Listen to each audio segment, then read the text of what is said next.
All right, it's 6 p.m. straight up, so let's go ahead and get started. Welcome, everybody, to the Wednesday, February 19th, 2025 formal meeting of the Iowa City Planning and Zoning Commission.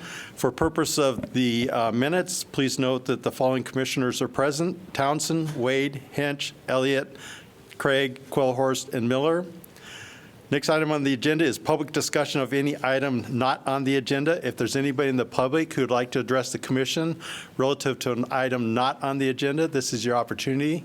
If you'd like to, just come forward to the podium. Seeing no one coming forward, we'll go on to the next item under development items.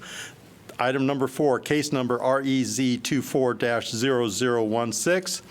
Location is north of Melrose Avenue and east of Camp Cardinal Boulevard. This is an application for a rezoning of approximately 7.2 acres of land from interim development single-family residential zone to mixed-use zone. And Madison, is this yours? Mm-hmm. Mike, I'm going to recuse myself from this agenda item just because I had a tiny bit of involvement analyzing it. So for the agenda, please note that Commissioner Miller has recused himself. And if you just... Thank you very kindly. All right, thank you. Madison Conley, Associate Planner. Tonight, I'm here to present on agenda item number 4, case number REZ 24-0016, location north of Melrose Ave and east of Camp Cardinal Boulevard. An application for a rezoning of approximately 7.2 acres of land from interim development single-family residential, IDRS zone, to mixed-use MU zone. First, we have the location map here, so you can see that the subject property is outlined by that dashed white line. Additionally, you can see that it borders the Camp Cardinal Boulevard arterial road as well as Melrose Ave. Then to the north, there is St. Andrew Presbyterian Church. To the northwest is existing multifamily apartment living. And then there are single-family homes to the east and the south of the subject property. Additionally, the subject property is the only undeveloped area east of Highway 218. Then we have the zoning map. Here you can see in that yellow-greenish shaded color is the subject property zoned IDRS. The properties to the north and the south are both zoned low-density single-family residential, RS5, with a planned development overlay zone. The properties to the east are zoned rural residential, RR1, with a planned development overlay. Then the west side of the subject property is primarily Highway 218 with the institutional public P2 zone to the south. Now to get in the background, like I stated, the subject property is located along 2 arterial streets and it's near Highway 218, and the property does contain sensitive areas such as woodlands, wetlands, and regulated slopes found along the northern border. The IC 2030 Comprehensive Plan's future land use map originally identified this area appropriate for 2 to 8 dwelling units per acre. Then in 2016, there was a comprehensive plan amendment submitted by St. Andrew Presbyterian Church that changed the subject property's land use designation to office commercial. The office commercial land use designation is assigned to areas intended to provide the opportunity for a variety of commercial uses. Additionally, the subject property is currently for sale, and the owners have expressed an interest in rezoning to provide more clarity and certainty to future buyers regarding development potential. Next, we have the rezoning exhibit that was provided by the applicant. The subject property is bordered by that red line. And in this exhibit, you can see that there's an existing 30-foot pipeline easement that runs north and south of this property on the eastern side. It might look pretty small, but you can see it dashed with those lines north to south. And then here is the sensitive areas exhibit that was also provided by the applicant. And the existing pipeline is distinguished by a dashed orange line here on the eastern border near the sensitive areas. And this would be the construction area limit line. And you can see it just runs north and south. Now we can get into staff's analysis of the subject property's current zone. The IDRS zone provides for areas of managed growth in which agricultural and other non-urban areas of land may continue until the city can provide services and urban development can occur. the IDRS zone has a limited selection of land uses allowed. For example, detached single-family, communication transmission facility uses, parks and open space, religious and private group assembly uses, and agricultural uses, specifically plant and animal related. All of these are part of that selection. Plant-related agriculture is the only permitted land use allowed. Also, detached single-family dwellings would require a minimum of 5 acres to be allowed in this zone. Additionally, commercial uses are allowed subject to specific standards in the IDRS zone. These uses include animal-related commercial uses like general and intensive, and outdoor-oriented commercial recreation uses. The IDRS zone requires general and intensive animal-related commercial uses to set back any outdoor facilities associated with these uses at least 100 feet from any lot line. To continue on with the analysis, we need to look at the proposed zone. The applicant is requesting that the property be rezoned to the mixed-use zone, MU. The purpose of this zone is to provide a transition from commercial and employment centers to less intensive residential zones.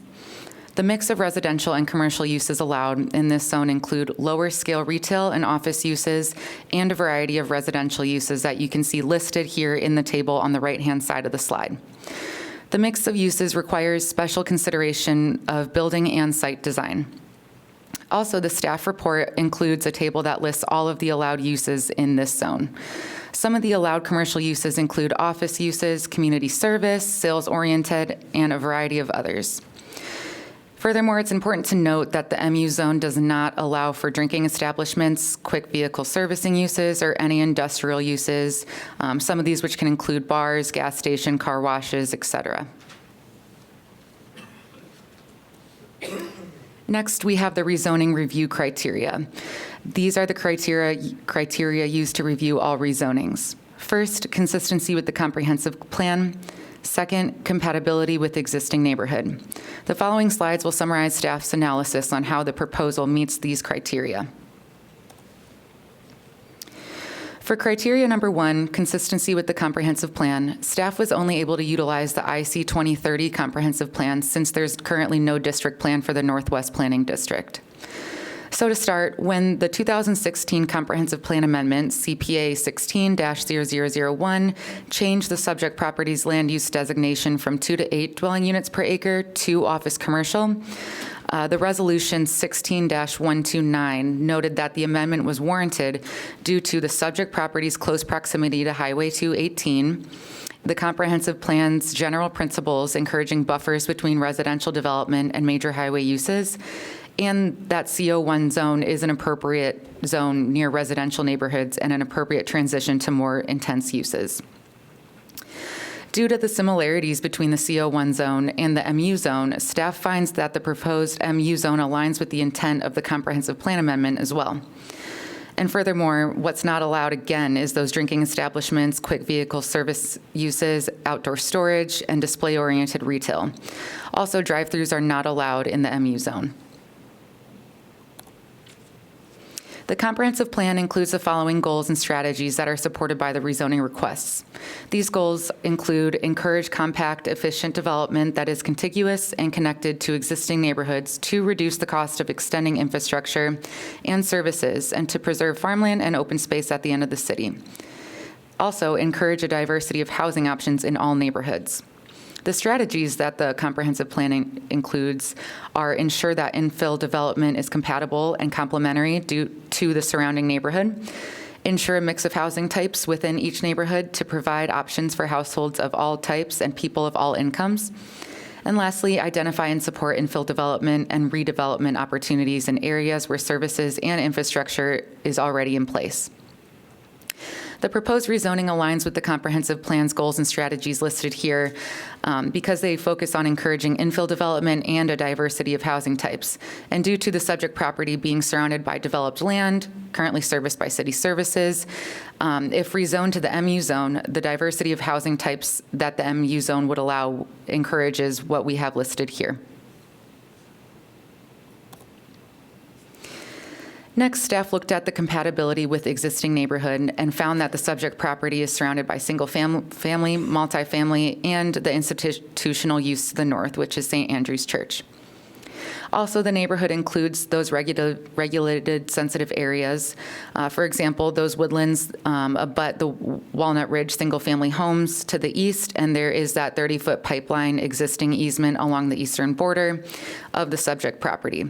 And this pipeline does not allow for any development within the easement. Therefore, these features together and help create and leave a natural buffer there. Additionally, development would need to comply with all mixed-use site development standards, which are aimed to ensure building sites are designed to be inviting to pedestrians. These standards regulate surface parking, screening, building scale, articulation, orientation, and other things. The mixed-use zone is also in the medium illumination district that allows for more lighting than a single-family zone, but still regulates light trespassing standards and shielding in order to prevent light from extending onto adjacent properties. Then we get into transportation and public infrastructure. Camp Cardinal Boulevard access contains a median that limits ingress and egress. As part of this, staff is recommending that the owner shall reconstruct the median to allow access and also construct a dedicated left turn on Camp Cardinal Boulevard. For the reasons stated, staff finds that the proposed rezoning request is consistent with the comprehensive plan and compatible with the existing neighborhood character. Staff recommends approval of REZ 240016, a proposal to rezone approximately 7.2 acres of land located east of Camp Cardinal Boulevard and north of Melrose Ave, from interim development single-family residential IDRS to mixed-use MU, subject to the following conditions. Prior to issuance of a building permit, owner shall reconstruct the median to allow access and also construct a dedicated left turn lane on Camp Cardinal Boulevard, subject to review and approval by the city engineer. Additionally, staff did not receive any written correspondence from the public, and a Good Neighbor meeting was held on January 23rd of this year. As for next steps, you would presumably have a recommendation for council tonight, and then we will schedule council to set the public hearing. With that, do you have any questions? Okay, now is an opportunity for commission members to ask questions of staff. Maggie? There was a Good Neighbor meeting. Did I miss the information about the meeting? Was it in the packet? It was not in the packet. We received the summary at a later date, so it was not included in the time of packet publication. Can you share with us what Yeah. what the concerns were? Yeah, so at the Good Neighbor meeting, generally, the concerns were about the lighting of any future development on the subject property, and, if there was anything that there might be in concern to lighting trespassing onto the adjacent properties. And then Ann and I were at the Good Neighbor meeting, and we did discuss that we do have specific light development or site development standards that would regulate the light on the future development. Additionally, I'm trying to think of other things. I would just say that the Good Neighbor meeting, there were probably 3 or 4 people there, so we didn't hear a number of concerns. Most people just were kind of curious what was being proposed. Thank you. Any other commissioners have questions of staff on this application? Question, the left turn lane, is that left turn lane from Camp Cardinal into this development, or, okay. Yes, it is. Anything else, Jen? Okay, now we'll go ahead and open the public hearing on this application. Now is the opportunity for people from the public to address the commission. We'll start with the applicant or the applicant's representative if they wish to speak. Mike. Hello, Mike Welch with Shoemaker and Holland, representing St. Andrew Church.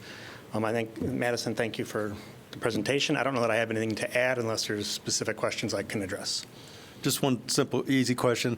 To the east, you have that 30-foot easement for the pipeline and then the wooded area. Approximately how wide a divide does that make them from the westernmost boundaries of those properties up at, is that Walnut Hills? Or Walnut Ridge. Walnut Ridge? From the property line, I'm not positive. I think we looked at from the closest house to that pipeline easement, I want to say it was more than 300 feet. Okay, good. Any other questions? Thank you. Is there anybody else with you that? John, do you want to speak? Okay. Is there anybody else in the public who'd like to address the commission on this application? Second call for anybody from the public who'd like to address this application. Seeing no one come forward, we'll go ahead and close the public hearing portion. Could I have a motion on this application? So moved. Motion by, was that Townsend? Townsend. Townsend, is there a second? Second, Elliott. Second by Elliott. Discussion, you want to start with you, Billy? I guess my only concern is the commercial section of that. Do we have any idea what kinds of concerns, what kind of businesses would be going into those? Okay. Okay. Maggie? I just think it's a good use of the land. It's infill property, and I like the diversity of housing options that are available. Any other commissioner would like to comment on this for discussion? Scott? Anybody else? Okay, we'll go ahead and call the question. All those in favor of this motion, go ahead and sit by signifying aye. Aye. Those opposed signify by saying nay. Hearing no nays, the motion is approved 6-0 with Commissioner Miller in a recusal status.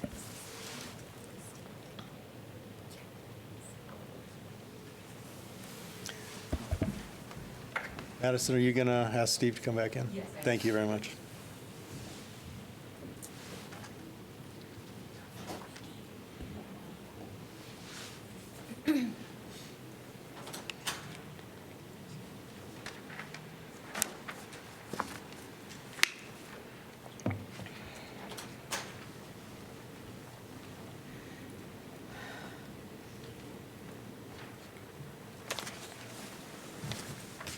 All right, let's go ahead and move on to item number 5. This is case number REZ 24-0001. The location is 900, 902, 906, and 908 North Dodge Street, and 905, 909, and 911 North Governor Street. This is an application for a rezoning of approximately 5.49 acres of land for medium-density single-family residential zone, high-density single-family residential zone, medium-density multifamily residential zone, and multifamily residence zone to medium-density multifamily residential zone and high-density single-family residential zone with a planned development overlay. Ann? Thank you, Chair, members of the Commission. Ann Russett with Neighborhood and Development Services. As the Chair mentioned, this is a proposed zoning of several properties that are along North Dodge Street and North Governor Street. Here's the aerial map of the property. Probably the most familiar thing in this area is Happy Hollow Park, which is located just south of the subject property, which is outlined here in white. Here's the rezoning, or the zoning map, which shows the current zoning of the subject property and surrounding properties. The subject property includes several different zoning designations. It has some RS8 on the southeast corner. There's RS12. These are single-family residential zones that allow single-family duplex. The RS12 does allow some multifamily. The R3B and the RM20 are existing multifamily zones. The R3B is a zoning district from 1970, which I'll get into here in a little bit. To the south, there's some public zoning for the park, and most of the rest of the zones around the subject property are zoned single family. In terms of background, I'd like to start in 1987. In the 1980s, there was an Iowa Supreme Court decision related to this property. At the time, there were properties zoned R3B, and that again is that multifamily zone from the 1970s. A developer obtained building permits to construct an office building and an apartment building, and the city revoked the building permit and rezoned some of the parcels to only allow single-family and duplex residential. The owner sued the city, and the court determined that the city's actions were unreasonable. As a result of the Iowa Supreme Court decision, several lots remained zoned R3B, which is that 1970s zoning. In 2011, there was a rezoning request to rezone property along North Governor Street in this area here to RM12, which is a low-density multifamily zone. The rezoning would have allowed approximately 18 units on the eastern portion of the subject property. The City Council denied the rezoning and directed staff to explore designating the properties to no longer allow multifamily development. In 2012, based on council direction, the city initiated a comprehensive plan amendment. The proposed amendment to the Central District Plan would change the future land use map from low-density multifamily to single-family duplex on several properties. The comprehensive plan amendment was accompanied by several city-initiated downzonings, and by downzonings I mean a rezoning of property from a multifamily zone to a duplex or single-family zone. And these actions by the city also resulted in a lawsuit. In 2018, it was a TSB Holdings LLC versus Board of Adjustment for the City of Iowa City.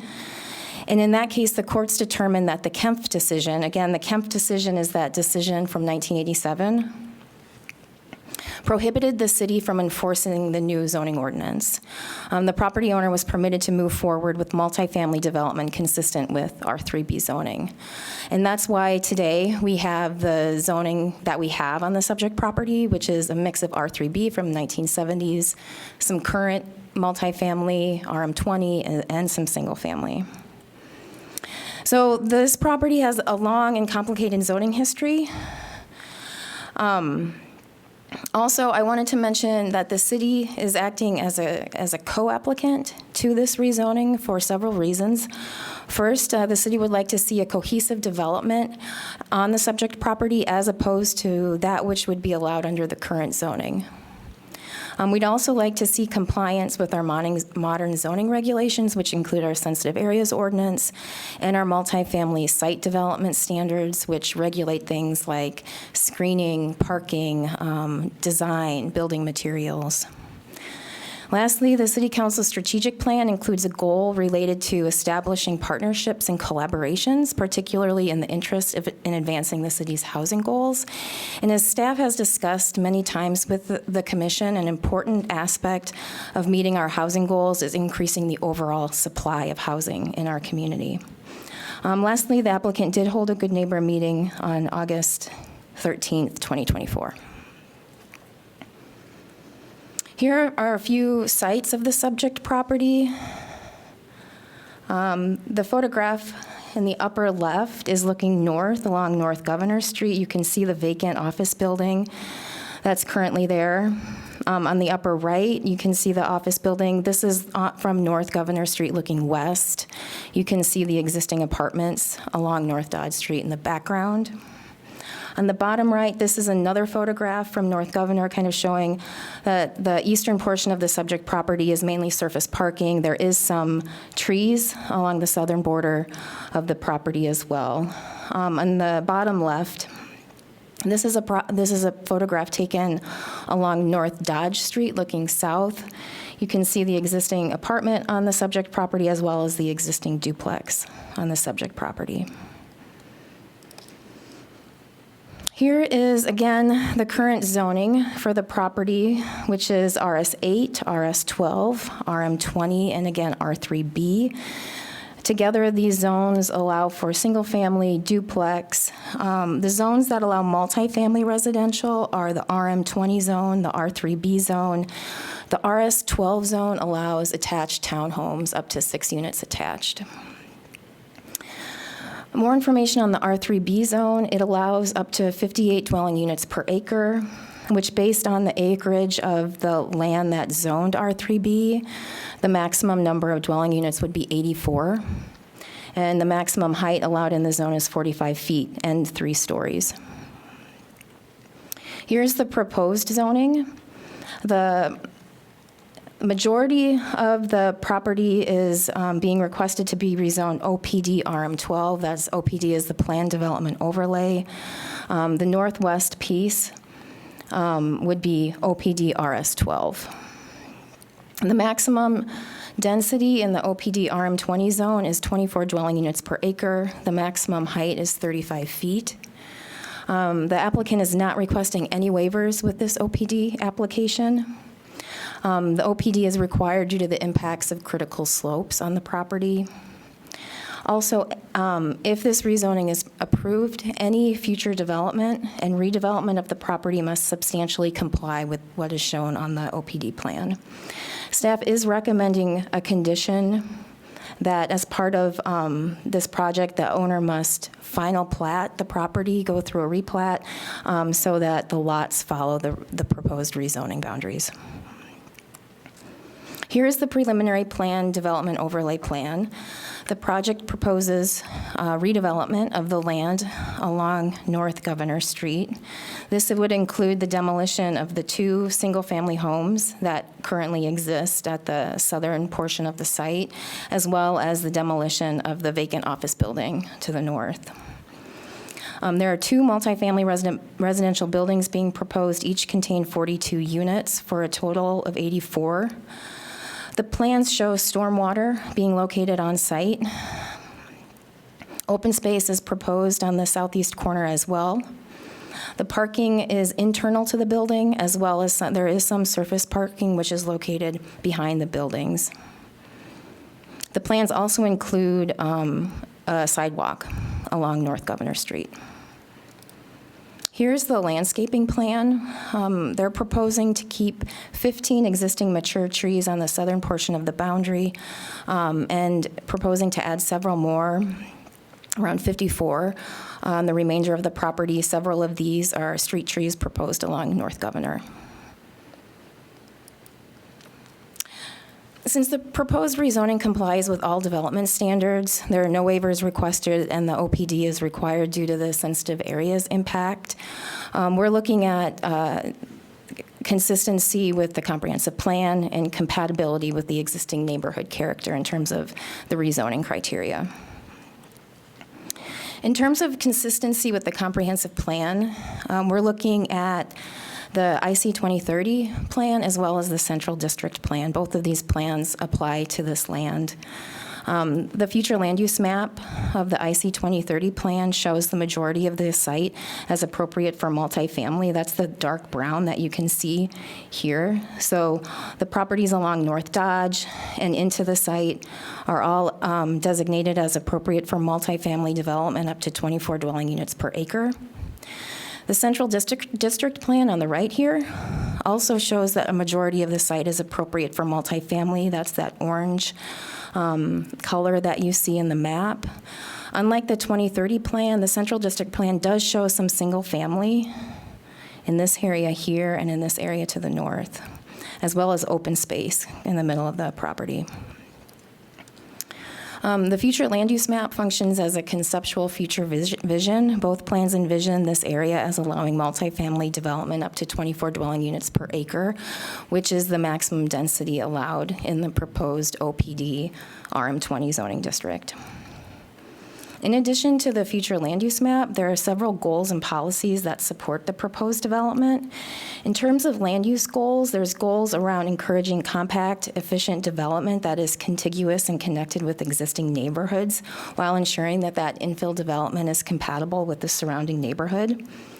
There's housing goals that encourage a diversity of housing types, that ensure a mix of housing types within each neighborhood to provide options for households of all types at all incomes, and supporting infill development and redevelopment in areas where there's existing services and infrastructure.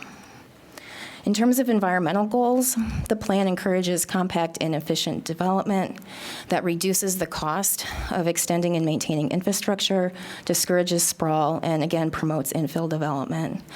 Lastly, in terms of parks and open space goals, there's a goal to improve overall access to the parks throughout the city. In looking at the Central District plan, the housing and quality of life element includes a goal to promote the Central District as an attractive place to live by encourage reinvestment in residential properties throughout the district and by supporting new housing opportunities.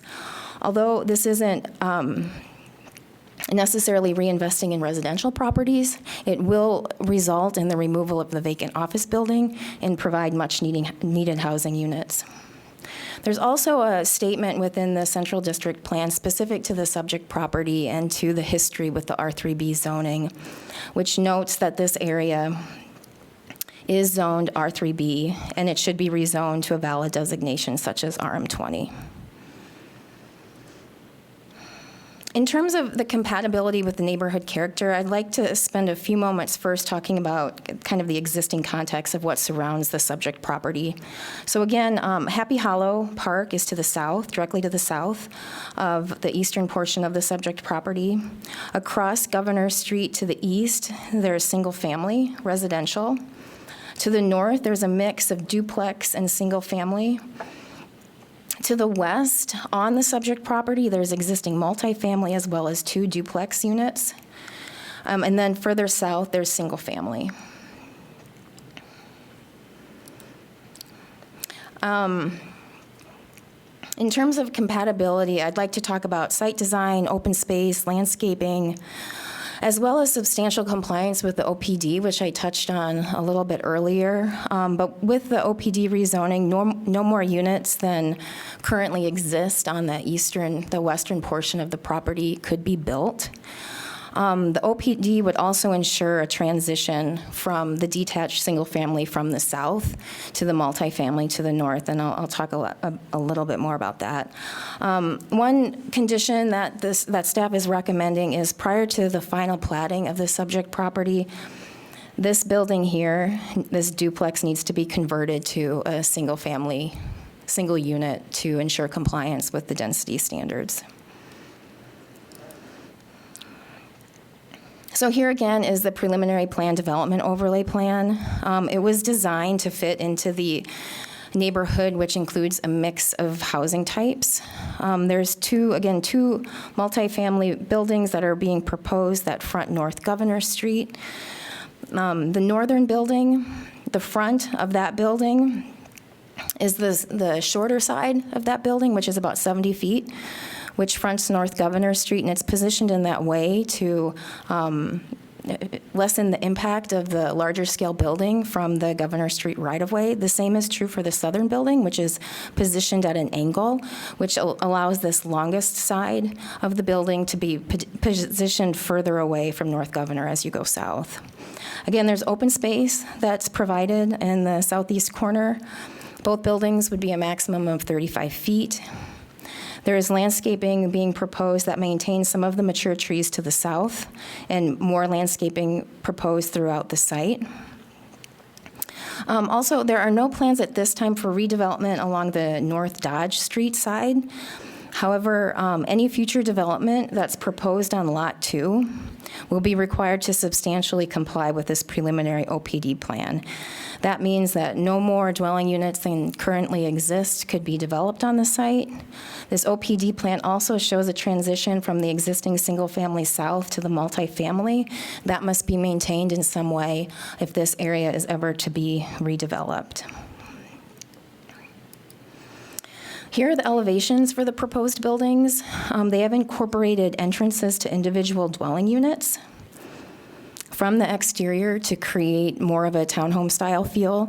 This also helps to break up the long facade. And you can see on the plan too, the pedestrian walkways that provide connections into individual units.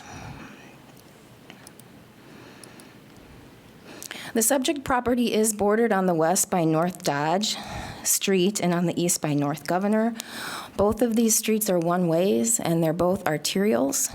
The existing capacity for both streets is between 15 and 18,000 vehicle trips per day.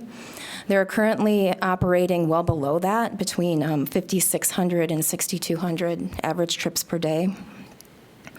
The site also has access to Iowa City Transit on both the North Dodge Street and the North Governor Street sides. As I've mentioned, this is an infill project, so there's access to an existing trunk sewer line and existing water lines. Staff is recommending several conditions related to transportation and public utilities. The first is the dedication of public right-of-way and easements along North Governor Street to increase the right-of-way and allow for the construction of a sidewalk. The second condition is dedication of a temporary construction easement along North Dodge Street. This will help with the planned reconstruction of Dodge Street, which is planned for 2027, 2028. And lastly, our water superintendent recommended the abandonment of existing water lines for the North Dodge Street apartments. These lines currently come off of North Governor. He would like those lines to be abandoned and water lines connecting to the North Dodge water main. This property does have sensitive areas, in particular critical slopes. Staff can approve up to a 35% impact of critical slopes, and they're proposing 86% of the critical slopes to be impacted, and that's why it's coming to your commission for review. You can see the construction limit line for this property is shown in this dashed line here.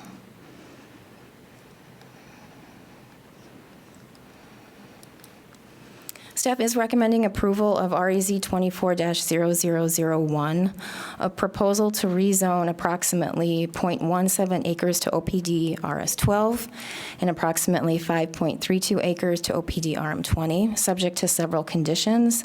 The first is that no building permit can be issued for Lot 1 until the City Council approves the final plat. Prior to the approval of the final plat, the owner shall convert the existing duplex to a single unit. As part of final plat approval, the owner shall dedicate public right-of-way and easements along North Governor Street. As part of final plat approval, the owner shall also grant the temporary construction easement along North Dodge Street. And finally, the last condition is that the water service lines for the apartments along North Dodge that are tapped off of the water main in North Governor Street should be abandoned, and new service lines provided that connect to the North Dodge Street water main. In terms of next step, so the City Council will set a public hearing after the Commission makes a recommendation and move forward with the public hearing. And with that, I'll turn it back to the Chair. Now's the opportunity for commission members to ask questions of staff regarding this application. I have a couple, and currently stormwater is not managed on site. Is that correct? It's just all runoff. I didn't see any stormwater detention. I mean, ponds. most of the site is paved. There is some open space to the south. I don't think there's any stormwater detention, though. And there's not currently a sidewalk on the governor's side, is that correct? Correct. And for the existing commercial facility that appears to have not been used for at least 20 years, some people may know exactly how long it's been. You may not know because this predated you, but wasn't the last tenant like Johnson County, so it was public health and social services in there? Pretty intensive use in that facility at that time? I couldn't tell you. I thought it was DHS. HHS, I guess. Yeah, I know public health was there, and then Department of Human Services. Okay. And there are no waivers requested by the applicant for this rezoning? That's correct. Okay. And the maximum height of the proposed units is how many feet? 35 feet. And what's the current height of that multifamily immediately to the west, that three-story? That's also 35 feet. Okay, so it's the same Yes. height. Okay. How many units are in that one? 29 and 12, I believe. So those are my questions. Any members of the commission have questions? We'll just go ahead and, Maggie, you want to go first? And when you were presenting, I picked up your wording. It said the landscape was proposed. So is there any teeth to the landscaping? Similar to approving the OPD plan, the landscaping plan is part of that, so they'll need to substantially comply with the landscaping as well. I have a couple of questions. So do I understand correctly that staff feel that the proposed rezoning would offer some environmental protections because the legacy R3B zone wouldn't be subject to things like the sensitive areas ordinance? That's possible. I think our main reasons with the main concerns with the existing R3B zoning is kind of the hodgepodge nature of it. The 3 properties that are zoned R3B are not contiguous. They don't abut each other. So it'd be 3 separate developments on 3 separate parcels. You're right, they would not be subject to the sensitive areas ordinance. But this site has some sensitive areas, mainly slopes. But with the R3B, they could remove all trees, for example. And yeah, we wouldn't review any impacts to slopes either. So basically, today, the way the site is zoned, you could construct relatively low, high-density housing projects, but they would be like interspersed. They wouldn't be connected. Right. Okay. And then could you help me better understand, I think that staff's report said that 86% of critical slopes would be impacted. So could you help me better understand like how that impact is evaluated? Does that happen as part of the plat application process? It happens as part of this rezoning, and because staff is allowed to administratively approve up to 35% of impacts, but anything beyond that requires an OPD rezoning and has to be reviewed by the commission. But in terms of specific criteria, there aren't really any specific criteria that need to be met to allow them to impact more than 35%. Okay. Do staff have any concerns with impact to critical slopes? A lot of the impacts are, need to be impacted due to the accommodation of the stormwater management system on site, and I guess just the development in general.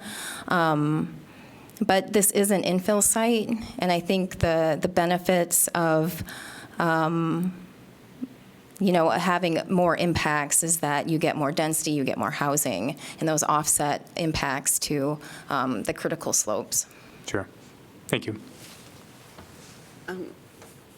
I have a question which may be for you and maybe for the applicant about the retaining wall that is shown on this image at the southwest corner of the slanted building.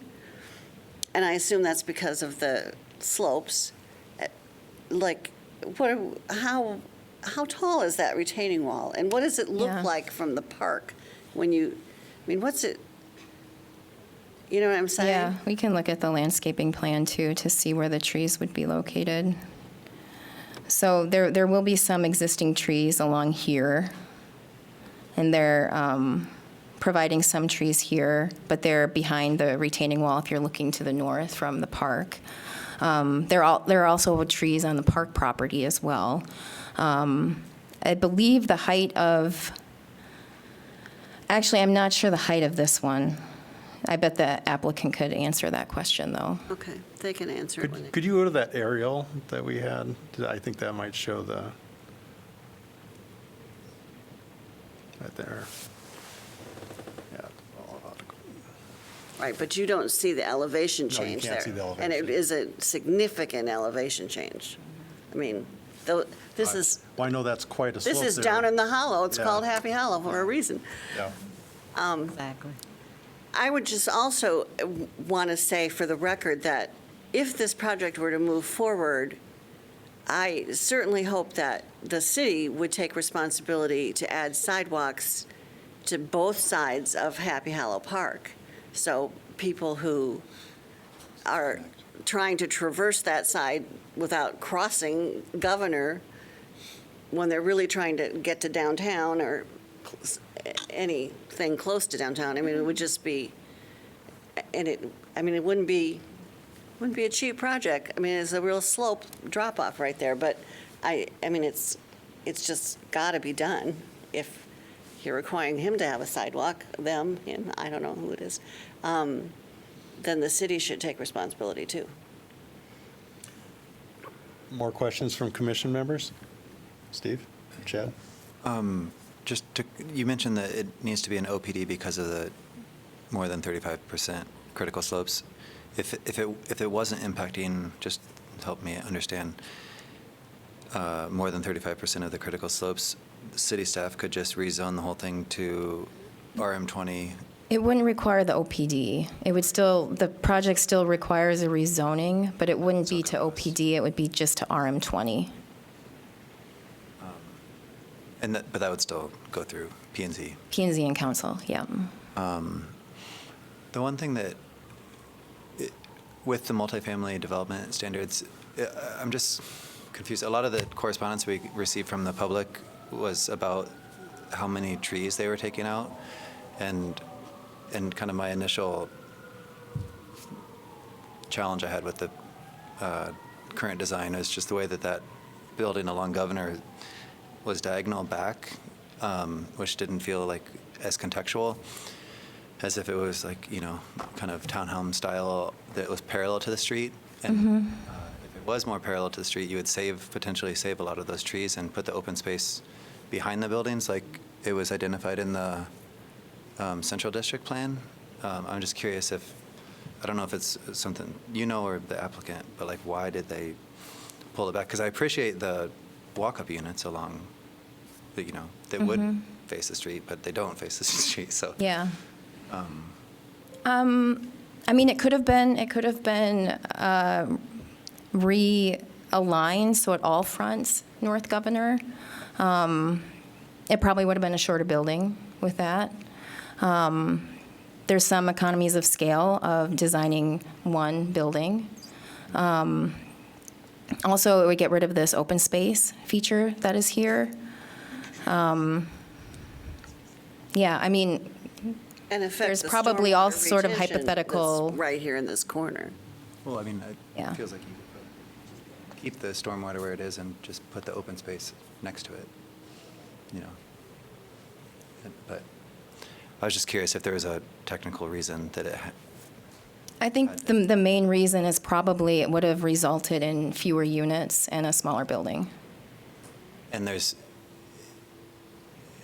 nothing, because of, there's not like a maximum or a minimum setback, or maximum setback, I should say, that this doesn't comply with, and because it's so far away from the street? The setback would be measured from here. From just there? Yeah. And same with the other building? What's the question? Maximum setback? There is a maximum setback. There are easements that run along through this property, and the building can't be set further towards the building, towards the street. So the applicant needs to request a minor modification to that, which is an administrative review. Chad? Luckily, most of my questions have already been answered, except for, is there a significant difference to the city being the co-applicant on this versus just being staff-supported? I mean, it's not something that we've done for a map amendment before. We've done it for text amendments where the city has been the applicant. So there are rezoning applications where the city is the applicant. This is different, and I think it's because of the history of the property and the complexity of the property and the lawsuits that exist. And looking at it in the context of what can be built now with the current zoning and trying to get to a compromise with the property owner to have a better project than what could currently be built on the existing zoning designations. With the city being a co-applicant, that changed nothing in the process, though, the rezoning process or staff review? Correct. I have a question, and I guess I want to preface by saying there are 2 Habitat homes right there on North Governor. Dodge, on Governor, and also several rental homes on North Dodge. Are any of these homes going to be affordable, since nothing was mentioned? Or any of these, No, they're going to be market rate. Okay, so there's 84 units going in that area, and none of them are for affordable housing. Right, and as, I just want to reiterate what I said at the beginning of the presentation and the City Council strategic plan goal of collaborating and creating partnerships for ways to reach the city's housing goals. And one of the ways to achieve some of our housing goals is just increasing overall supply. Not necessarily having income-restricted units, but getting more units online that could be used by someone who needs housing. And we don't know who those people are yet, but we need more housing units in the city at all income levels. But of course, that area, and that's my area, there are a lot of affordable places in that area. And if we're talking market value, we're talking way above what would normally be there. I mean, the Habitat homes are affordable, that is true. Oh, yeah. Could you just refresh my memory? My memory is that the only areas that are required to have a 10% affordability ratio is in riverfront crossings or annexed land. That's Is that correct. So there is no requirement for this rezoning or any other rezoning in Iowa City that's outside of riverfront crossings or annexed land. Correct.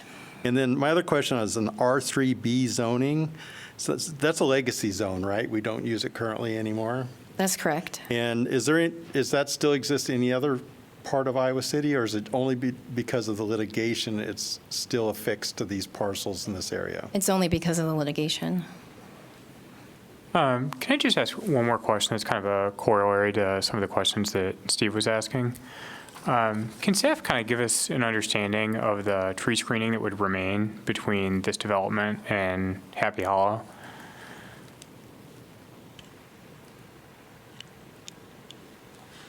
Yes.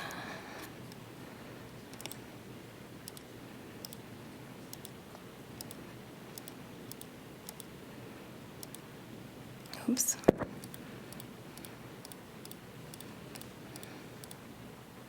It's these existing trees that are along a portion of the proposed Lot 1 would remain. And then there's some trees that are being planted on the eastern side. So it looks like a fair number of trees would be taken out under this proposal, right? Yeah, and I want to say that even though there are critical slopes, there's no woodlands on the property that are regulated by our sensitive areas ordinance. So they're not limited in terms of the number of trees that could be removed. Yeah. No, I'm thinking kind of more about the vibe of Happy Hollow. Did you say that there's 54 trees going to be added? Is that Yes. the number? Okay. And the trees that would be removed, they haven't been inventoried, so we don't know if it's oaks or maples or if it's just scrub trees. Yeah, I can't answer that. Looks like they've been, More questions, Maggie? Just to the compatibility with the neighborhood, there's a lot of single-family homes, and I understand the infill and the need for more housing, but can you help me get to that much more housing? Yeah, I think,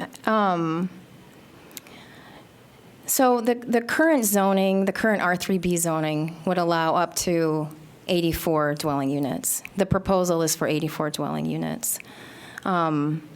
These are certainly larger than the single-family homes across the street, but this property has been envisioned to allow multifamily development. It's currently zoned to allow multifamily development.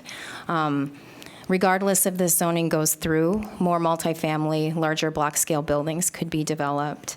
With our multifamily site development standards, there's requirements in terms of articulation, building material, that help with kind of trying to minimize the size of the building. Again, they're proposing the exterior entrances, which help break up the building and make it into modules.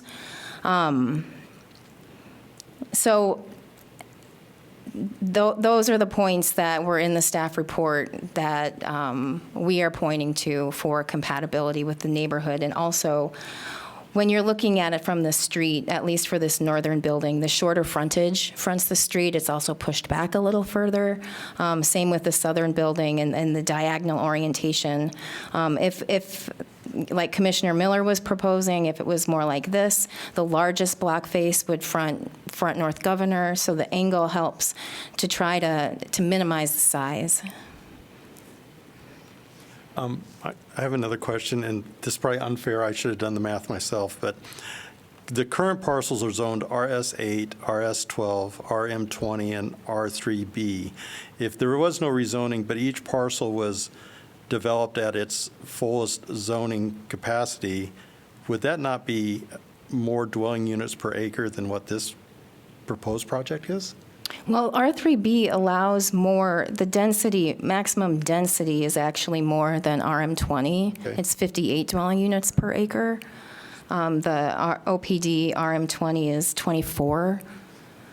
So there is higher potential density without this rezoning and not having the OPD to have some control over the area. Well, I suppose that's possible, because this RS12 property could be townhome-style multifamily or something like that, which would add more units than what is allowed on the R3B sites. I know it's a hypothetical, but, current zoning is what it is, and people can apply for whatever they want as long as it's consistent with that. So I was just thinking numbers to myself. Yeah. What would happen if we did nothing? And we then lose the OPD enforcement that we have.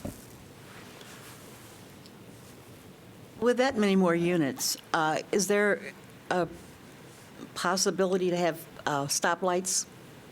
No, that was, the transportation staff and engineering staff reviewed this, and there was no discussion of traffic signals or any off-site improvements. I travel that during rush periods. It's not easy to get in and out of those areas. Additional questions from commission members for staff?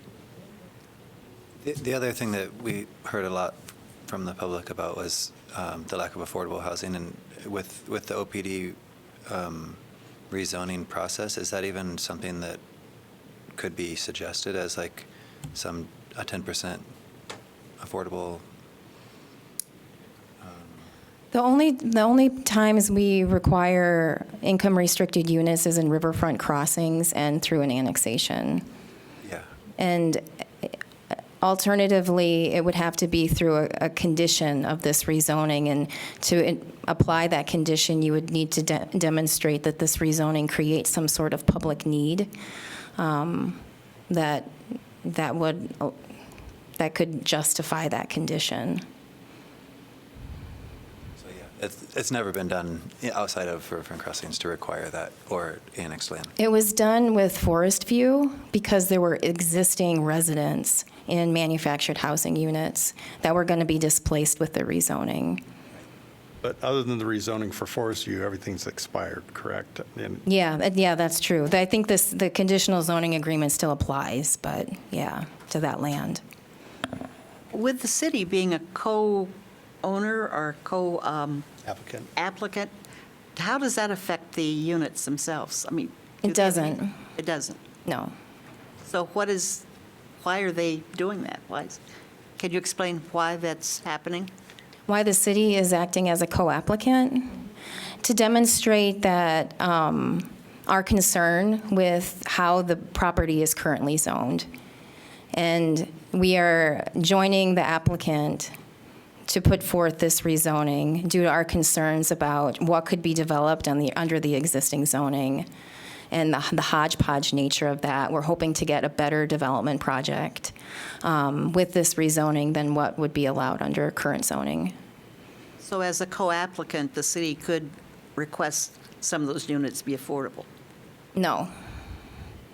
It would have to be a condition of the rezoning, and the commission would need to demonstrate why that condition is creating a public need and justify why that would be needed for this rezoning. essentially you'd have to have people that were displaced, right? What's that? Essentially, you'd have to have people that were displaced. That's how by it the was project. justified with Forest View. Right.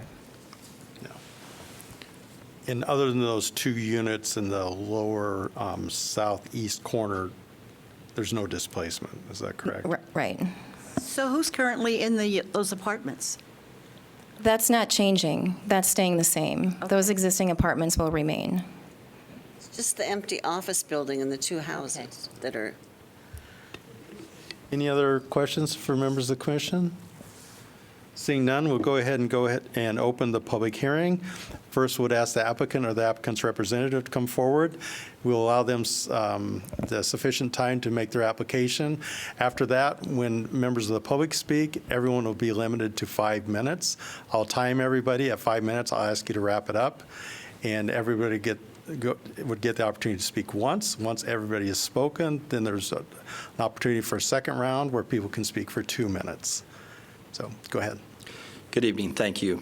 John Marner with MMS Consultants representing the developer for this application. I'm not going to add, I think Ann did a great job summarizing all of the different aspects of this application, the reasons behind the city joining as a co-applicant, some of the history of the site.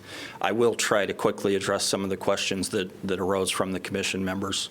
The first one I'll talk about is the orientation of the building. So on the southeast corner, part of the reason for that orientation is to, as Ann stated, to pull that facade back away from Governor Street to lessen the impact for the neighborhood from Governor Street. It also, yes, could you put that image, so we're looking at it as he talks about this? sure.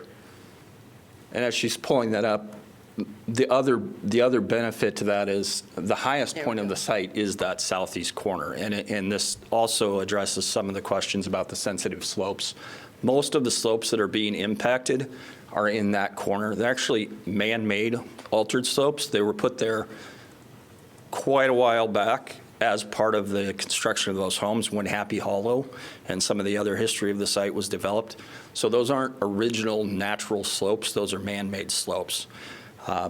So in doing so, again, back to the orientation of the building, by rotating it away, it allowed us to sink the building down just a little bit lower.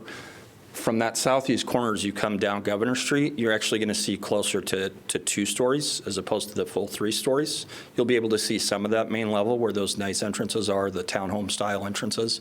But for the bulk of it, you're not going to see the entire 3-story facade. One of the other questions, I think, was about tree preservation. So again, one of the intents to rotate that building was to allow us to preserve as many trees as possible.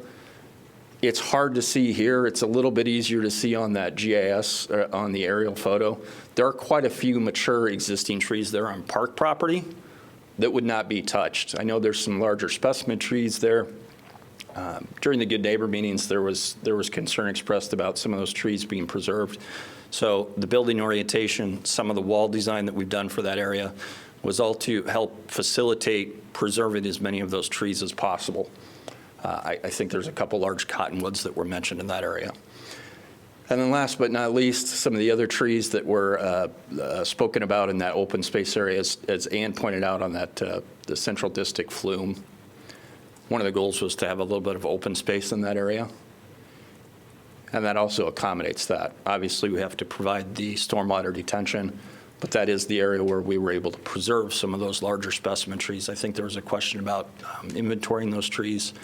We went out and did an investigation, located trees that were the largest trees, the nicer specimen trees. Those are the ones we identified, not the scrub trees, the 2- and 3-inch caliper trees that are less desirable. The ones that are identified are the better specimen trees in that area. And I'm available for any other questions if there are any. 2 questions for you, John. What are the easements that are going, looks like, from the northeast to the southwest, and how many easements are they? What type are they, and what are they? Sure, there's 2 easements there. So one is for an existing public sanitary sewer that runs through the site. It's the one that runs straight through the site as opposed to bending partway through. That's an existing old public sanitary sewer. City staff, I know, has investigated that, researched. I know there were some other concerns about the capacity of that sewer. They've looked at that. We've discussed back and forth with city staff throughout this process whether there was that sewer was adequate. The determination was made that it is adequate at this time. So the easement is to ensure protection of that and provide access for city officials and for maintenance and repairs. The other one is for storm sewer, very similar. It's actually conveying the storm sewer from the low point in Governor Street that's right on the northeast corner of the site through the property into the storm sewer that then runs southwest down through Happy Hollow Park. What are the widths of those easements? The sanitary sewer easement, and as it noted in there, I think it's 30-foot wide on the sanitary. The storm sewer is 40 and 30. It varies in width as you go through the site. And then your comment on that some of the slopes were created by previous grading, that was significant to me because I didn't realize that. Right. So where were those slopes created again? If Ann can go to that particular map.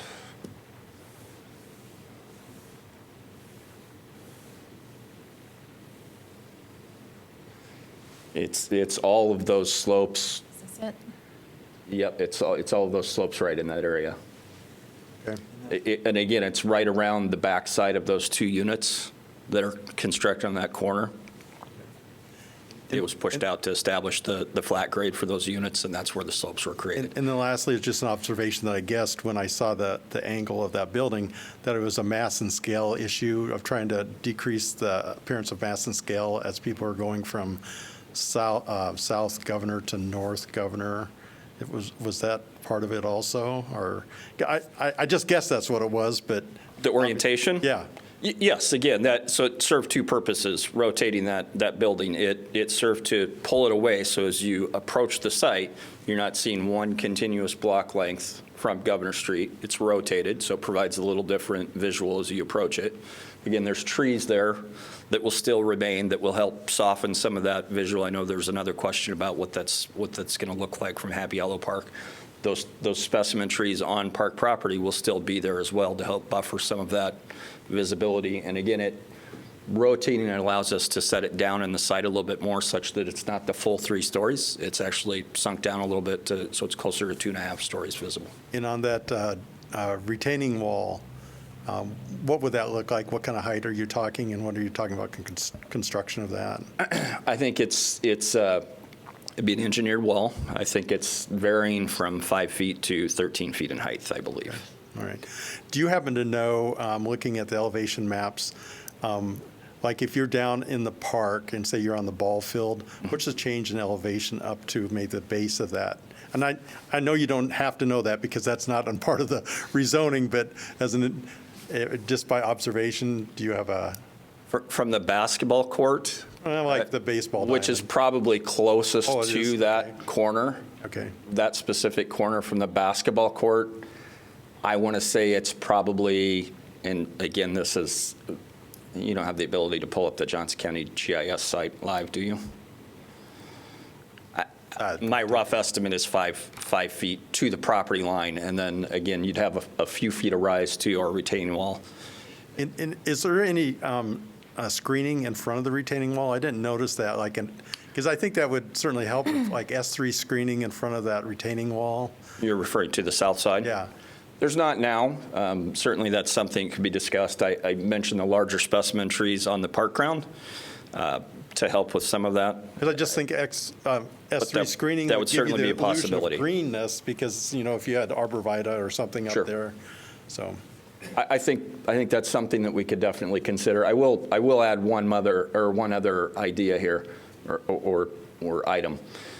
The retaining wall, as it follows along the south edge, then bends and goes northwest to follow the building.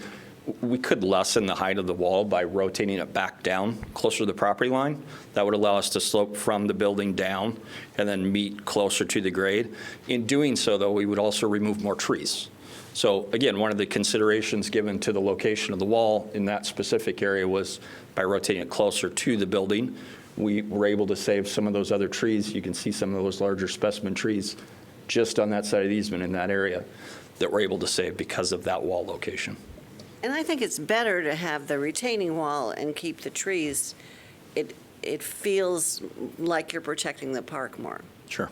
as opposed to, let's just blend this all right into the park. That's one of the goals, you know, it was expressed during the Good Neighbor meeting. There was a second, not a full Good Neighbor meeting, but we met with some other concerned, interested neighbors at our office and with Ann October, maybe a month and a half after the first Good Neighbor meeting, and those were concerns that were consistently expressed. So some of the things we did, again, with the design and the grading, were geared to try to save as many trees, try to accommodate some of those requests as best as possible. Additional questions for John? I would just make a positive comment about, you know, I think these are huge buildings, but the options for bicycle parking are fantastic. I mean, this is a prime location for people who want to bike, and to have covered bicycle parking, I would just also encourage you to have some e-vehicle options in those parking garages. All right, thank you, John. Anybody else from your Thank you. team want to present? John? All right, one. All right. Hello, my name is Stephen Voice. I live at 829 North Dodge Street. Are you part of the applicant team? I'm not. Okay, I'm still for the applicant team, so Okay. just hang on a second. All right. Is that it, John? We're good, sorry. Okay, go ahead. I just. Sorry, I apologize. Okay, very good. Okay. All right, go ahead. I won't reintroduce myself. I And live did at you sign in, sir? Pardon me? Did you sign in? I- Is there not a sign-in sheet? There's a sign-in sheet right here. All right, we sign in, please?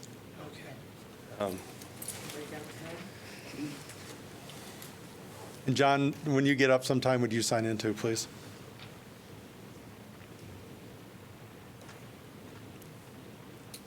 I live at 829 North Dodge Street, directly across from 900 and 902 Dodge Street, and I'd like to speak on behalf of some of my affected neighbors.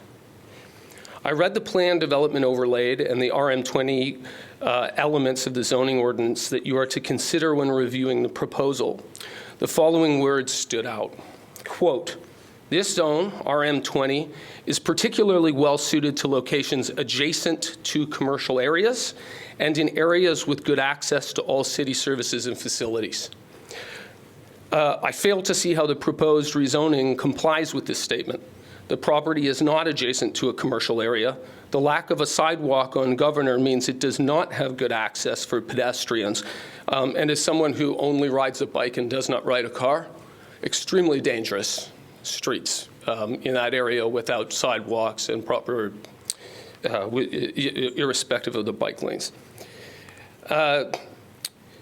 So this location is not suited for the proposed density shown on this plan based on the words written in the zoning code. Moreover, the RM20 zone also says, quote, "Careful attention to site and building design is important to ensure the various housing types in any one location are compatible with one another." The site and building design shows little compatibility with the existing single-family duplexes and apartment buildings in the neighborhood. In order to fit in the number of unit proposed, these buildings will be an astounding 236 feet long. Compare that to a standard city block of 300 feet. These buildings will be almost an entire block in length, and hence the image shows it. Although the city must abide by the court ruling that imposed R3B zoning on parts of this property, it should not go beyond that to approve a plan that is incompatible with the single-family duplexes and existing apartment buildings in this neighborhood. Yes, of course, some multifamily buildings are appropriate here, but not these two enormous buildings. The zoning code also states, quote, "The OBD zoning will not be contrary to the intent and purpose of this title, inconsistent with the comprehensive plan as amended, or harmful to the surrounding neighborhoods." More, it says, it should encourage the preservation and best use of existing landscape features through development that is sensitive to the natural features of the surrounding area. How does this OPD plan comply with these provisions in the zoning code? It simply does not. The staff report acknowledges that 86% of the critical slopes will be impacted and most of the trees will be removed. That just shows that the proposed very large-scale buildings do not take into account these natural features. They are simply too large for the property. Okay, these are the standards that the Planning and Zoning Commission is supposed to use to evaluate an OPD zoning. A, the general standards reads, quote, "The density and design of the planned development will be compatible with and/or complementary to adjacent development in terms of land use, building mass, and scale." Again, the proposed 236-foot-long buildings are way out of scale, even with the existing apartment buildings that in no way complement the adjacent development. Number two, the development will not overburden existing streets and utilities. There are no sidewalks on the west side of Governor Street to provide pedestrian access to this property. Although the developer will put in sidewalks on his property, they will lead essentially to nowhere. The staff report contains very little about the environmentally sensitive areas other than to say the 86% of critical slopes will be graded away and the grove of trees adjacent to Happy Hollow Park appears to be removed. I reviewed the sensitive areas section of the zoning code. It states the intent is to, quote, "preserve the scenic character of hillside areas, particularly the wooded hillsides." And it says, encroachment of construction areas into steep and critical slopes must be minimized. If disturbance of more than 35% of critical slopes is proposed, a level 2 sensitive area review is required. Level 2 requires planning and zoning review. If 86% of critical slopes are to be wiped away and the grove of trees adjacent to Happy Hollow Park is to be removed, how does this comply with the intent of the comprehensive plan and the zoning code to develop our city in a way that respects environmentally sensitive areas? You'll need to wrap it up, please. Last sentence. It does not, because too much development is being proposed on this property. Thank you very much. Thank you. Whoever would like to speak next to the Planning and Zoning Commission?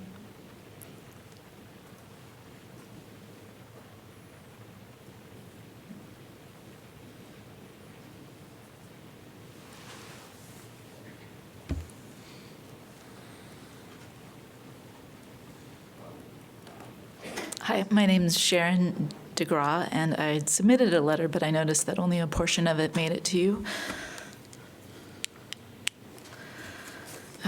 I'm writing as a resident of the Northside neighborhood. The Goosetown apartment development and rezoning petition is a complicated matter with a long history that includes a ruling from the state Supreme Court of Iowa in favor of Mr. Barkalow against the city. As a commission charged with the responsibility to serve the public, I would like to point out that you may find yourself in an unusual position reviewing an application which began as a rezoning petition from Mr. Barkalow, TSB, and is now a joint rezoning petition from TSP and the city staff. Iowa city governance has rules in place for non-biased evaluation. How does the commission escape the weight of the city's thumb on this petition when the city staff is a co-applicant of a controversial rezoning? I personally have a feeling that if you vote it down, then city staff will just march it over to city council anyway. Aside from the procedural concerns, there are problems with the rezoning petition and the development proposal. Page 1 of the staff report states, the proposed development would allow the demolition and replacement of the buildings along North Governor Street, including the existing vacant commercial office building. So why does the plan include the rezoning of properties on Dodge Street, specifically 900 and a half North Dodge Street, where no infill development is proposed? Apparently, density from the Dodge Street properties can be transferred to a Governor Street address to increase the maximum size of the building and the number of dwelling units allowed. The two proposed buildings for the Goosetown apartments have issues too. They are much too large for the neighborhood. There are 2 3-story buildings, dimensions, as you've heard, 236 feet times 70. Each building is almost the length of one city block, and there are no other buildings on this scale in the neighborhood. There are 133 parking spaces, and other paving is equivalent to the footprint of the 2 dwelling structures. There are only 2 or 3 guest parking spaces. That's not enough. Construction of the development as presented will remove 86% of the critical slopes contiguous to Happy Hollow Park. I think that if you're standing at the basketball court, you could see like 40 foot of building that will be 14 feet from the park edge boundary. A significant retaining wall as a structural necessity will be built at the bottom of the hill in a sensitive wooded overlay at the north end of Happy Hollow Park. The retaining wall will be 5 to 14 feet in height. Clearly, the development has too many units, the buildings are too large for the sensitive sloped property, and the scale of the development does not fit into the neighborhood. The city will state that this is the part that's missing in your packet. The city will state that rezoning to a higher density is in the best interest of the citizens of Iowa City in order to increase available housing units in the city. That can still be accomplished in a sensible way by amending the proposal to admit the address 900 and a half North Dodge Street from the rezoning. Page 6 of the staff report shows Figure 4, Central District Neighborhood Plan for Future Land Use Maps, and it exhibits 900 and a half North Dodge Street as RS-12 property. It's a transitional and appropriate next to a single-family home. Any pretense to abandon this logic goes against the Central District Plan. I'm supportive of redeveloping the land having North Governor Street addresses and the R3B zoned lots, and see no need for the lots having North Dodge Street addresses to be rezoned. That is adding density above what the court decision imposed. I urge you to reject the rezoning application presented.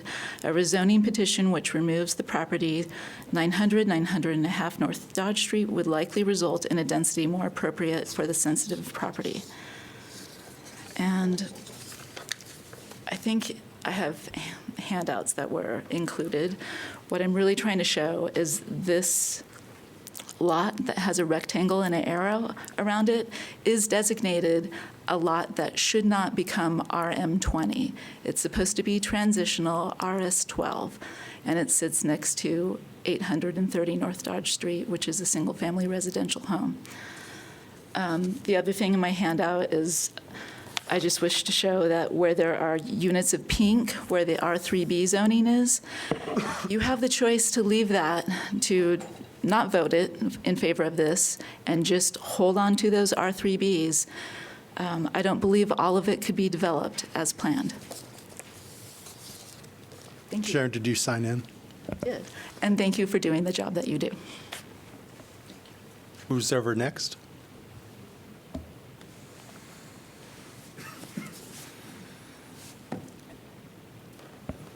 Hi, Sign I'm in, Jennifer. please. Sorry? Sign in, please. I did. Oh, excellent. I'm impressed. Sticker. That's how that's done. Thank you. I've been here before. I have tricks. Yeah, first of all, thank you, everyone, and you especially for great presentation. The concern that I have is in agreement with Sharon. The buildings are just too big for the lot. It's not, and the parcels that are in this little corner here have no business being included in that property, even though I agree that that needs to be rezoned so that it all agrees. But these little properties here are simply giving away for those to have bigger buildings. If these buildings had a third cut off, we might be able to work with that. This many people in that space is going to increase the traffic on the north side, on the streets that are not Governor and North Dodge, because you have to get from one side to the other side. They're both one ways. To do that, you have to cut through extremely residential areas, like Deweyville, where I live. I'm the ad hoc mayor. It's just a phrase. And that means that people coming from the Hy-Vee to Governor Street are going to assume that it's a shortcut, even though Pythagoras denies that. They assume it's a shortcut to get to Governor. It is not, but they go through at about 40 miles an hour.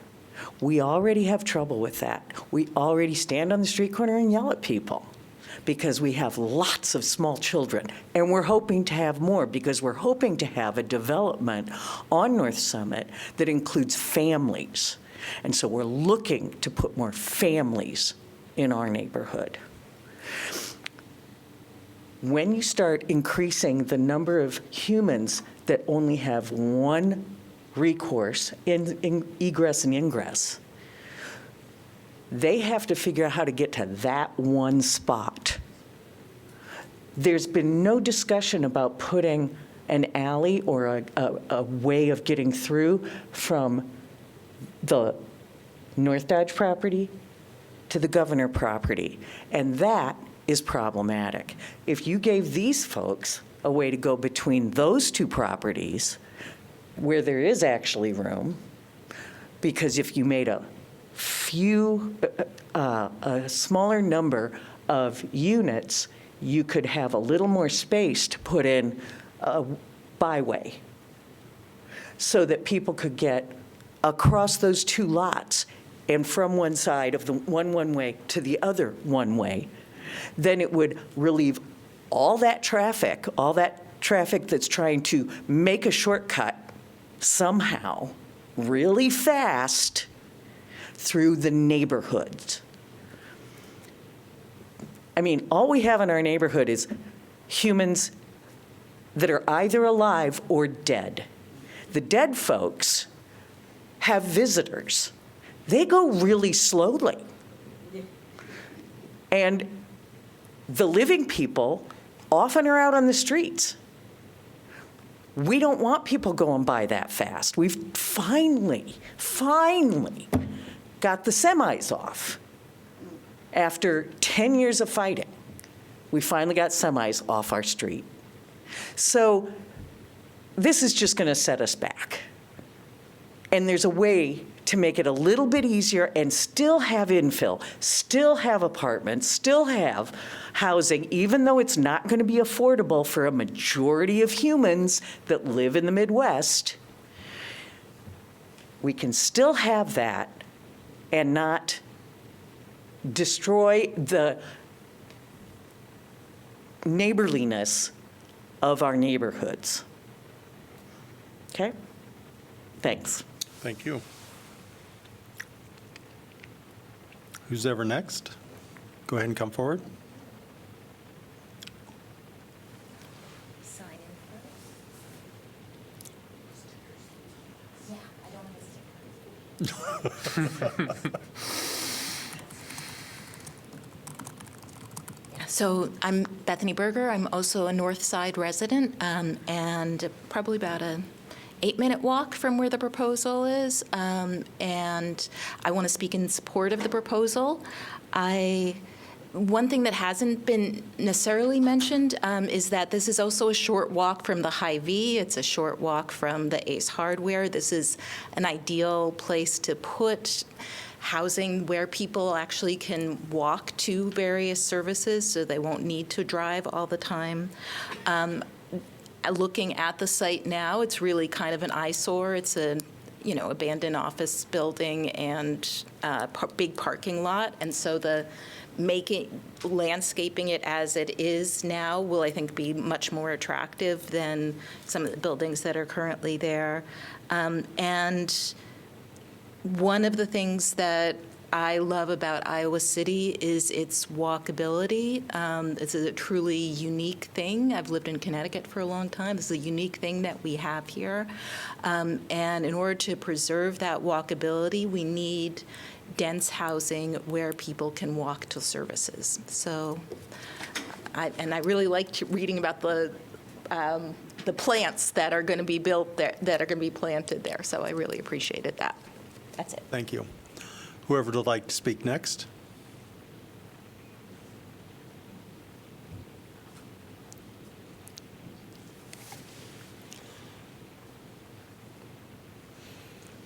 Proving I can write and talk at the same time. My name is Marie Wilkes.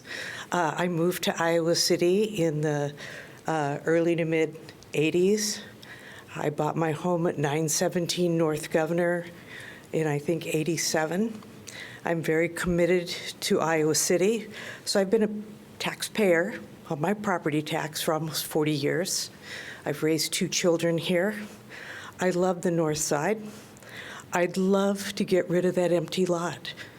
But I also know something about how that road is, having at least had 3 cars in my front yard, because I'm just a little bit beyond. It goes straight, then there's a curve and a dip, and when the road is icy, I get visitors. I don't know what's going to happen when we have possibly 100 cars in and out. We know that over the last 40 years, there's been traffic that has increased over time. Thank God it was so complicated for all of us to decide to develop First Avenue, but it did lessen our traffic a little bit.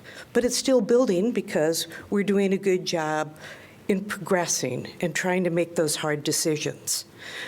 I ask you to make this decision not for money today, but for the citizens that live and are committed to Iowa City as a unique ecostructure. We are very walkable. I took a class at the university that talked about how unique we are, that we had an area that buses, people were dropped off, they could walk through downtown, we can walk our children to school. Oh, that's right. We have how many extra people coming in, and how close are we to Horace Mann? How close are we to Prussel? And how will that limit children that have been able to be raised in an area that makes them able to be independent and learn those decisions earlier, right? So anyway, it's hard decisions. I appreciate the people that we vote in to municipal offices to conduct the business that we are too busy to do. You guys find the time to do it. I would ask you simply to think logically about why are we considering more density. Nothing has changed. Nothing has changed from 2011 when it was turned down.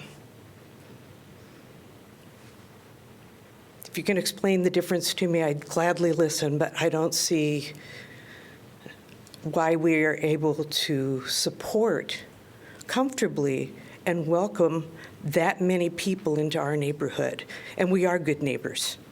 We do like to walk and say hi to each other and walk down to City Park to enjoy the fireworks and back safely on 4th of July, and walk down to Hamburg Inn on a Saturday or Sunday for breakfast. We're the people in your neighborhood. So please think about us, because we do think about you. Thank you. Thank you. Next, whoever would like to address the commission?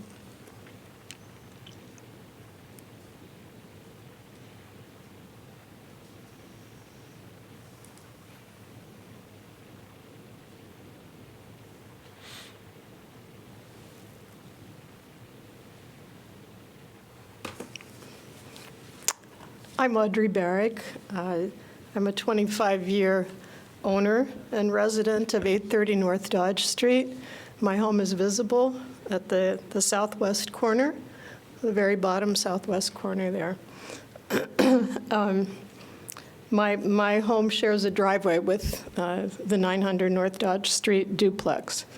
I oppose the request for rezoning in its current state and request removal from the proposal of the duplex at 900 North Dodge Street.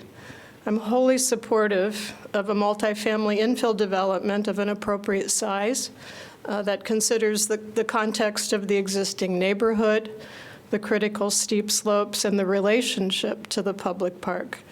My understanding is that Planning and Zoning reviews the application through a lens of consistency with the comprehensive plan and with compatibility with the neighborhood.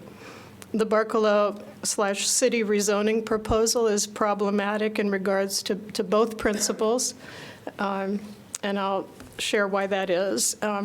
Rezoning the 900 North Dodge Street duplex is inconsistent with the comprehensive plan for these reasons. One, historically, City Council and Planning and Zoning recognized that the R3B high-density multifamily zoning on portions of the proposed rezoning was a spot zone and was considered a mistake. They called it a mistake. They twice tried to bring the zoning in line with the neighborhood, and this was prevented by the Iowa Supreme Court.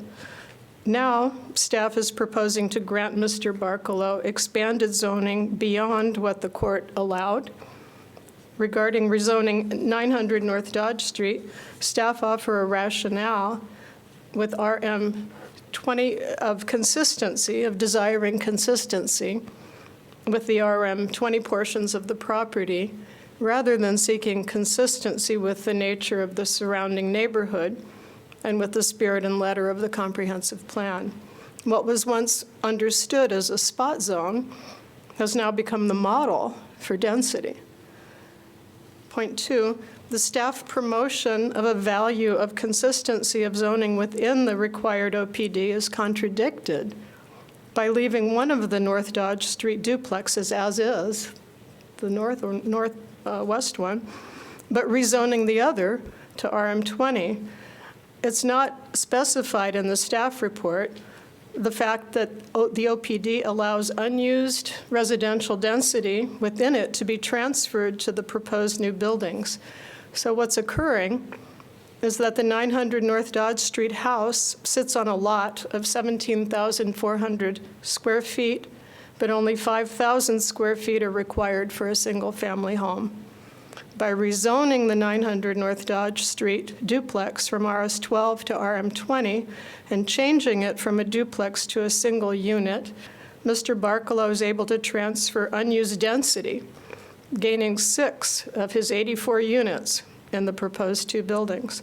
This is obliquely acknowledged on page 10 of the staff report, where it is stated that the owner shall convert the existing duplex to one dwelling to ensure compliance with the maximum density standards of the zone. It's not easy to understand. It took me a long time to understand why are they including my neighbor there when there's no plan to redevelop it. They're capturing density. The 2 North Dodge Street properties I've been referring to are clearly shown in the comprehensive plan, and the central district plan is RS12 single family/duplex. The plan stipulates that these properties are to serve as transition zoning. The southern transition zone is removed by upzoning 900 North Dodge Street.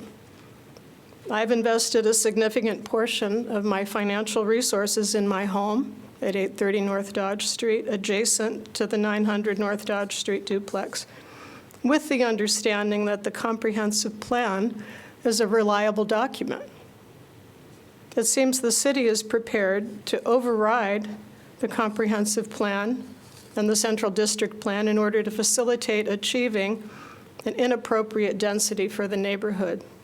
The Supreme Court did not obligate the city to include 900 North Dodge Street in its decision, and doing so is in clear violation of the comprehensive plan and the central district plan.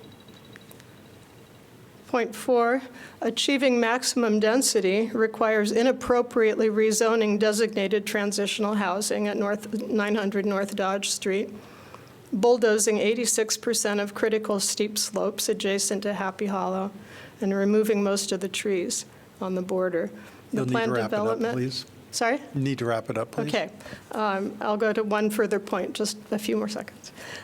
It does seem that the city may be concerned if they don't go along with the current proposal that the development could be worse due to what's allowed by the Supreme Court decision. However, given the odd shape of the court-imposed R3B zonings, the three disparate plats, and the steep slope on Lot 51, which may make it difficult even to build on, and the diagonal sewer easement, it is unlikely that Mr. Barkalow could, in practice, achieve the theoretical density permitted by the R3B zone.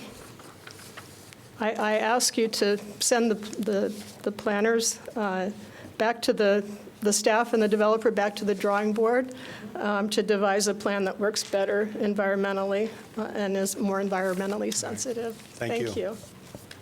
Whoever else would like to speak?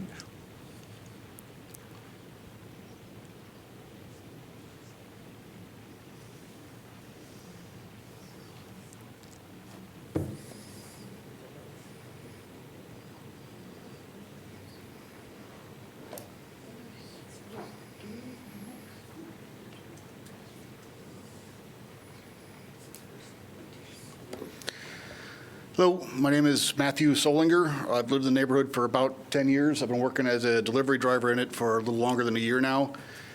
I mostly want to bring up issues with the design and traffic, because that's a lot of people that are all going to be leading right out into Governor, which I think we all know is a one-way, and that driveway is right at the top of the hill. People like to drive fast, they're going to be coming up it, and without some kind of stop or light or something, there's going to be problems. A lot of people have mentioned biking and walking, which are great, but if people try to bike out onto Governor, eventually they're going to die. It's bad. We could fix it with, again, a light or a stop or something, maybe a sidewalk going the other way so you could walk to the Ace or the Hy-Vee without having to get on the road. Might be fixes. Just seems like something that could be brought into this plan.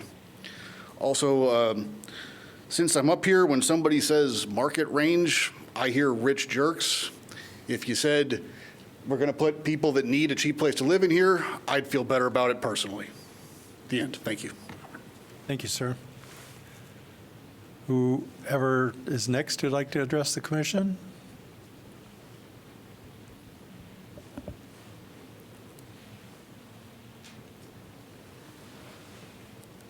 Hello, my name is Mathieu Biger of North Johnson Street. My notes are a mess now because everybody's had so many great points that I have had to play on the fly there. But I'll try and not reiterate too many things. But first I have to concur on both market prices and the fact that the units would be 1 and 2 bedrooms only, which doesn't, again, for staff and for P&Z and planning people to figure out if that would indeed help with providing options for people, for households of all types and of all incomes, to really, if that would really increase the stock that is needed in the city. I'm hoping that you guys have access to that information. Yes, the city has sometimes fought 3-4 bedroom housing because of trying to limit the density of student housing. But if we want families to move into those units or into that current empty lot, then I imagine that we'd want more than 1 and 2 bedroom housing. Unless those bedrooms are huge, probably don't want to put too many people in them. Traffic, yes. I mean, between the danger of Governor Street, I wish people would test going up that hill in the winter for sure. The lack of access to buses on Dodge Street and to bike down the city, it just doesn't make any sense. So I'm not a planner, but Between that and the great points before about what seemed to be unnecessary rezoning of some of the RS12 lots, some of that, we could cut off the current RM20 down the middle and then avoid even the houses on the southeast and have 2.5 acres ready for an RM20. They would take over all the R3B, some of the current RM20, and you could still put maybe 40 units there, 40, 50 units. That would alleviate some of the concerns with traffic, which will be extreme. I mean, I love going through Deweyville. I usually walk or bike through it and I definitely never come down there from the north in my car, but people do it. Just like the north side has had concerns with people crossing, taking Ronalds, choosing a cobbled street to go from Dubuque east. People do that. I don't know why. It seems crazy, but people do it. I love riding on cobbled streets, but again, I do it on my bike because it's fun. Okay. All right, I'll try and stick to the point, but I thought there was fun anecdotes. The slopes, even if some of those were man-made, per code, encroachment must be minimized for critical slopes. That would not be done. Stormwater, do we know if there's current issues with stormwater? Would doing all this actually make things worse with, potential issues with flooding, things like that? We don't know. If this is to proceed, think about permeable pavers. Is that in the plan? I think the city likes to use permeable pavers. I know I do in my house. Okay, sorry. This was organized at some point. Okay, this was mentioned, but light. I don't know if light pollution was mentioned per se. This will be a lot more. We've seen houses, we've seen big lots. There's a lot of lights, parking lots on the side of the building. LED lights have been proven to be convenient and cheap and not consume much electricity, but they're awful for wildlife, for instance. This park, first off, cutting about an acre of trees won't be good for wildlife, but whatever's left of the wildlife will not be happy with all that artificial light day and night, most likely. Okay, the fence, okay. And then also would really love staff to check the code for the distance that is needed between a playground and a building. I know this came up, but I saw somewhere that one can install a playground only if it's 20 feet from a property line. Now, if you work backwards from that, that would not work. Where there's currently a basketball court would be too close to what would come. So I couldn't find it the other way, but that seems to be the case. Okay, I think that's mostly it. And yeah, market price. I mean, that's just I wrote ugly and contentious buzzword. That's my quote, but for what it's worth. But yeah, is this really what we need? We know it hasn't come yet, but there's going to be an enrollment cliff at the university in the Midwest. If this is targeting students, for instance, because we don't know who it's targeting at market prices, who knows? What is going to happen to those units? So many units when we might, sadly, demographics in Iowa is not going the right direction. So you'll need to wrap it up. Yes, I think that's it. Thank you for your time, and thank you. As others have said, for your work. Townsend.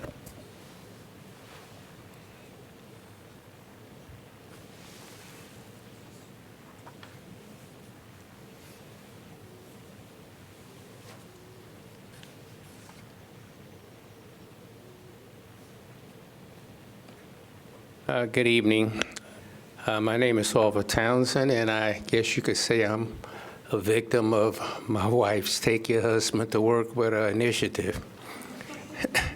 I don't have a bone to pick, but just sitting here this evening and just observing, it dawned on me that you are not only citizens who have volunteered to give your time to help make our city a better place.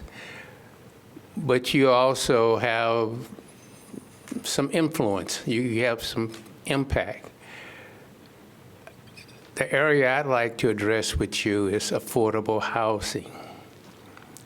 And affordable housing, it's just what it says, affordable, and affordable is the big word. It's no problem when you can afford it. But unfortunately, in our community, there's so many people who can't afford it. But I was just sitting here this evening, and I realized that you're in a position to be able to make a difference. You have a lot of cases that come before you, and you have a lot of opportunities to keep this in mind and handle it in such a way that if you think about it, you can initiate efforts that can help to make our city's affordable housing better simply by your decisions. I guess I have no reason to be here because my housing is very comfortable. But I remember a time when I was a student, it was a nightmare. I remember a time when I hadn't gotten my job yet after I graduated from college, and I was struggling, and there was no safety net. I didn't see a rope coming from the sky that I could grab onto. It was just me trying to make it. So affordable housing is something that is important because when you end up struggling and then you get married and then you have a family, you have a lot of things coming at you that you have no control over it. So I encourage you that anything you can do that will assist our city in improving its affordable housing initiative is the right thing to do, and I hope you will keep that in mind. Thank you, sir. Who else would like to address the commission on this application?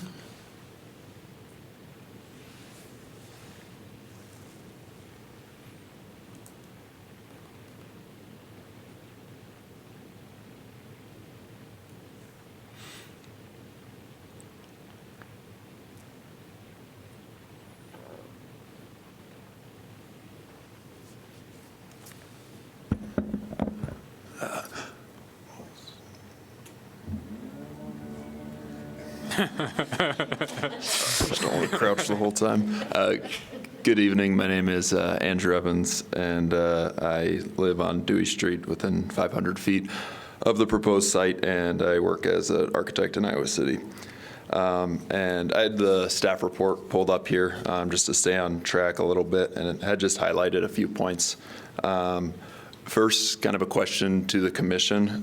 How much is the developer held to the specifics of the plans and elevations that are contained within this proposal, assuming that the zoning change would pass? Unfortunately, it can only be a rhetorical question because we can only receive information from you. We can't respond to you. Fair point. Any means of holding the developer to the plans would be beneficial, as items like the unit setbacks are very beneficial in taking this from a 236 long building and segmenting it to match more of the single-family scale that folks have been discussing. I do have concern that when value engineering comes into play, that instead of having those delineated units, that it once again starts to appear like a 236-foot mass that people have expressed concern with. The wall to the south of the site right now does not have a material called out. Concerned that that is a large concrete graffiti-ready wall there. I know the representative for the developer pointed out that this three-story building will actually be more like 2.5 in many parts of the site. But if the side yard elevation that's attached as part of this evening's document is accurate for that elevation, then I'm not sure how the walk-up units would work for a building that's sunk in half a story into the ground. So if anything, it'd likely rise up from there and having elevated porches. So I guess I questioned that point a bit. And then I know elevation was mentioned. Looking briefly at topographical maps, it looks like Happy Hollow Park sits somewhere between 710 and 720 feet of elevation, and the building is proposed at 735, and the edge of the site is between 735 and 745. So that's a massive grade increase. And so when we talk about the trees to the south of the site, pulling or demoing some of those trees is pulling back the curtain. And so this is elevated on a platform and serves as a billboard for all that traffic coming up North Governor. And so by pulling back that curtain, you're exposing a facade. Instead of exposing a 70-foot facade, we're now exposing a 236-foot facade. And so I understand the idea of pulling back for more green space and setback, but that works well for sites that are accessed from 360 degrees. But here, 98, 99% of the eyeballs on this site are coming from the south up that road. And so if it was just 70 feet wide and more parallel with the road, it would appear actually much more in scale with the rest of the house, and you just see 70 feet as you head up that road, as it acts as a billboard up there. And then also, if you look at Mormon Trek Road between Benton and Rorett Road, they're very similar to the designs currently proposed here. Those run parallel. I use that comp because there's sidewalks in front of bunches of townhome units. And so those run parallel, and I don't think anyone is offended by those, even though there's not a massive angled setback. And another resident of the area, Jennifer, brought up alley connection access between the two units. I think if they're proposed as a package deal, then I think that should be used as an advantage. And when arterial roads like Dodge and Governor are seen as one-ways, that's viewed on the whole city scale, which makes a ton of sense. But unfortunately, when you're on one site, you can only use what's in front of you. So you can't use both that are advantageous. So creating the alley access would be very beneficial. And I don't know if it was highlighted, but many of the roads they're cutting through, many of the neighborhoods don't have sidewalks or are brick. And so those are then much more popular for bikers and walkers than other neighborhoods. And also, we're encouraging bikers, I get it, but if you're on, I'm a biker myself, typically bike to work downtown, but if you're on this new development and you have a bike and you plan to go downtown, with this plan, what route are you taking? If you encourage the developer to connect the two via some sort of path, even if you don't do the full connection of the parking lots, that'd be very beneficial to the safety, just because no person in their right mind is going to hop on there, drive uphill north a quarter mile just to loop back down into town. So a few moves like that. As a co-applicant, I think that puts the city in more responsibility to step up and make beneficial moves for the park. And when we talk about the compatibility with the existing neighborhood, as well as connection with the alley. And the final point would be with the environmentally sensitive areas. It's just a bit concerning to me that only like 5 lines of text were on that, and it says, you know, if it crosses the 35% threshold, and all that text really says is it does cross the threshold, it goes to 86%. And I know some points were made about artificial slopes, but none of those slopes are near the road. So to me, that point is moot. And perhaps there are some more creative ways to configure the site to bring that 86 number much lower. I think there's 15 trees that will be kept. If that number could shift up inversely, I think it'd be beneficial. And rotating the building, I would counter that 236 feet, most of it could remain if you rotated it to highlight the 70-foot facade instead, and maintain the economy of scale that Ann referenced earlier. So anyways, those are my points. Thank you for taking the time and to process all of these. Appreciate it. That is all. Thank you. Whoever would like to address the commission? Second call for the first time around? Seeing none, we'll go to the second time around. Is there anybody who's already spoken who would like to address us for 2 minutes on some new information? I have to sign in again? Just say who you are. That's all you need to do. Jennifer. Speaking of wildlife, there's a herd of about 40 deer that every night go from Happy Hollow. No, they don't actually start in Happy Hollow. They actually start in the ravine on the other side of Dodge, and they come up through there. They go around through all that there. They come up across Governor. They go up the hill. They go into Deweyville and then on into the cemetery in Hickory Hill. They're not going to stop. So if you're thinking about safety and driving, again, the more people you have on that street, the more likely deer are going to get hit. Just, they're not stopping. We've tried. Thank you. Is there anyone else who'd like to speak for 2 minutes?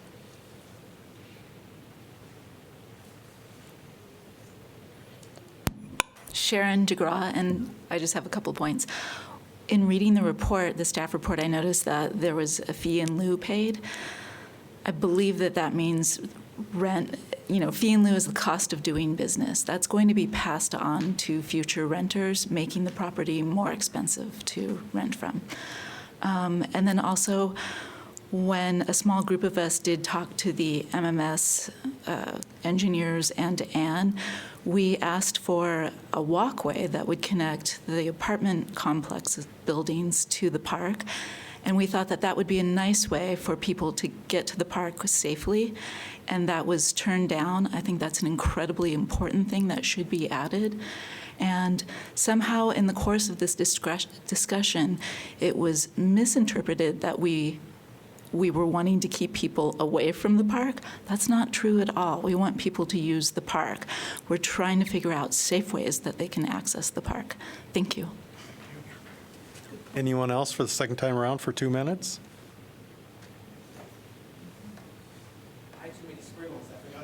All right. Just state your name again, please, for the minute taker. Mathieu Biger. I can spell it out if you want, but. It's on the side. Yeah, you found me. It's right here. Okay. A couple things. Let's see. All right. This is verbiage from code. You ready? Okay. In the RM12, RM20, and RNS20 zones, if any portion of a two-family use, multifamily use, group living use, or non-residential use is located within 15 feet of a property that contains an existing single-family use, then the portion of the building located within 15 feet of said property may not exceed 2.5 stories in height. So that's it. There were mention of 3 stories, and I'm pretty sure that in all of this, there's something that's 15 feet away from said property. But again, for somebody to check. And let's see. Oh, and a point of sustainability, which the city cares about. If 905/909 North Governor are to be raised, I would, especially with, again, as the city as a co-applicant, maybe can exercise some light pressure to please include deconstruction of said houses instead of straight raising and demolition and sending to the landfill. 905, I don't know if there's anybody who's affiliated with Zion here, but used to be the parsonage for Zion on Johnson Street and then was moved. Maybe that's when they flattened and elevated that spot. But anyways, I'm not saying that house has immense historical value, but it would be nice to see if there's elements that could be salvaged for somebody else to use. So I think that's that. I'm looking at it. Do I have like 10 seconds? You got 13 seconds. 13. Oh, is there anything else on here? Oh, gosh. No, I think that's it. I mean, I don't love those houses being bulldozed either, and what I mentioned earlier would save all the houses and not change RS12 in the southwest. Thank you. Anyone else for the second time around?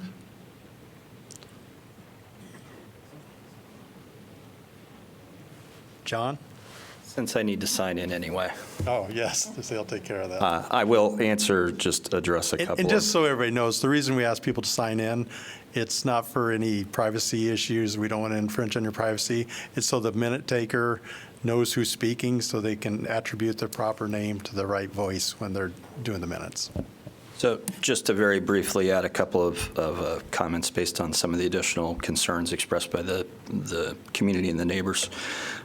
The proposed grade, and also back to a question that was raised earlier about the elevation at the park, the proposed grade at the southeast corner, directly east from the proposed amenity gathering area, is approximately 745 feet. And the proposed building elevation for the finished floor, for the first floor, is 736, so it sits 9 feet below that elevation at the retaining wall.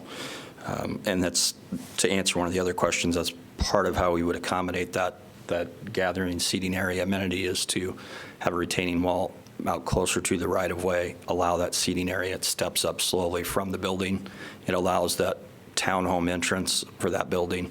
You come up a little bit to that amenity area, and then you're still, again, shielded a little bit from Governor Street as you come down.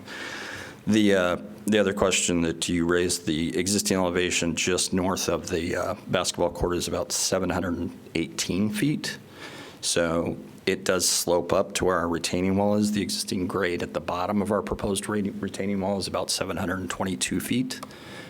So there's about 4 feet of elevation change just from the property line to the bottom of the retaining wall. I think there's maybe a little bit more down to the park. And one other concern, I don't remember who mentioned it, it was expressed about the desire, and that is correct, there was a desire to have a pedestrian connection to the park. I think we discussed with staff whether that was desired by Parks and Rec, and our understanding at the time was that the Parks Department did not desire for there to be a pedestrian connection directly from the units down to the park. There may be an opportunity in the future via sidewalk, any potential capital improvements or city improvements to Governor Street to utilize that access to come down to the park for this development. Thank you. How about a pedestrian exit over to Dodge Street? A bicycle pedestrian, 8-foot wide trail kind of thing? We did look at that. That was another consideration. And I don't know if you can scroll to the grading plan. I think it's sheet 2.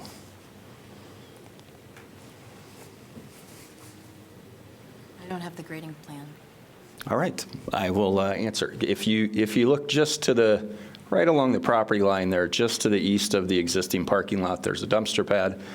You can kind of make out where there's a retaining wall there.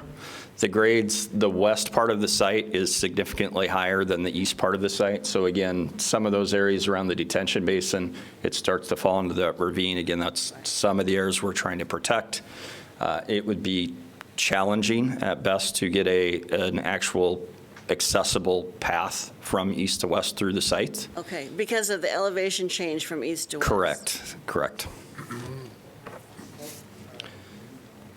All right, anything else, John? Nope, thank you. All right, thank you. Last call for the 2-minute, and just state your name again, please. Audrey Barrick, and this is about having a trail from the development to the park. I want to read from page 50 of the 2030 Comprehensive Plan. It states there is a requirement to, quote, identify and plan for the development of trail connections as part of all new developments. The proposed development turns its back on the park, offering no designated pedestrian access for residents of these buildings, and that is in clear violation of the comprehensive plan. You might assume that residents would simply walk through the formerly wooded threshold to the park, but the retaining wall from 4 to 13 feet high is planned that will separate the development from the park. I'd like you to imagine a minute a parent with a child going to the park, or a parent with a stroller, or someone with mobility limits trying to get to that park from this development. That's just not happening. They need to go out the exit onto Governor Street, and then there's a sidewalk to nowhere, cross mid-block on a state highway. No, there'll be a sidewalk down to the park, right? I don't think so. No, that's not, I don't believe I that's. brought that up. I mean, I think there will be. A sidewalk to the park?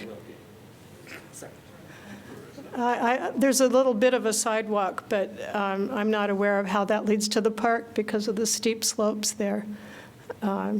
So, yeah, from my reading, someone would need to exit on North Governor Street, walk south, or cross mid-block on a state highway to get to the sidewalk, walk down to Brown Street, walk across Brown Street, a whole city block to get to the entrance of the park, because it's just not accessible from this development. The developments should relate to the amenities. That's also a part of the comprehensive plan, that there should be a relationship there. And this development literally is turning its back on the park. Thank you. Thank you. Last call for 2-minute information. If you've already spoken twice, you can't do it again. I could tell the look on your face. I'm impressed by your enthusiasm. All right. Seeing no one, we'll close the public hearing. Could I have and just so people know how this works, we can't discuss this unless there's a motion. So I'll ask the commission members for a motion. Move to approve. Motion by Quellhorst, is there a second? Second. Second by Craig. Discussion. Scott, you want to go first?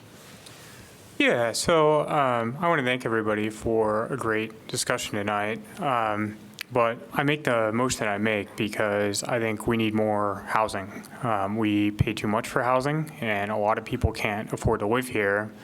And if we want to change that, we need to build more housing units. This is an opportunity to do that, which would bring housing prices down for all of us. Here we have land that seems very well situated to me to multifamily development. It's largely unused, close to 2 arterial streets, public transportation, and a grocery store. And if we don't do this, it seems likely to me that there would be a similar development, but it would just be worse because it would be less well organized and not subject to modern zoning standards. So for those reasons, I support the motion. Susan, you want to comment next since you seconded? I echo what Ryan said, and I would just add that one of the points people made tonight was families, and that maybe they wouldn't feel comfortable in a 1 or 2 bedroom apartment, but I can't remember what the national statistics are, but I bet they're higher in Iowa City. 40% of the housing units are for one person. So we have to build housing for everybody. And I think that, if I had my druthers, it'd be a little bit smaller, but it's bringing housing that we desperately need. I believe it is compatible with the neighborhood. And it's going to fit in. The people are going to be able to bike, walk. The livability of your neighborhood is increased, I think, when you add more people to it and you get more activities going on, and I will support the project. And I'll go next. First off, I just want to commend everybody and thank you for showing up tonight. It's hard to show up in public and speak and state your name and stand by what you say. I want you to know I listened carefully to every word you said, and I read every word that you submitted in writing. I personally will support this application, and my reasons are affordable housing. We have to do something, and the only way to do that is either lower the price or increase the supply, and this is definitely getting us to increase the supply. Now, unfortunately, since no one is displaced, we can't add a condition that there be affordable housing. But so everybody knows that right now there is a steering committee meeting to update the current comprehensive plan, because every 10 years we're required by law to update that. And so I'm a member of that steering committee, and I will advocate strongly that affordability be included in all zoning areas, not just riverfront crossings and annexations. Just to address a couple issues. People who are concerned about traffic, I completely understand that, but I remember I've been in Iowa City since 1985, and that was an intensive commercial use there where that office building is, with probably hundreds of people coming and going every day with DHS there and the clients. So the traffic flow has already been seen by people.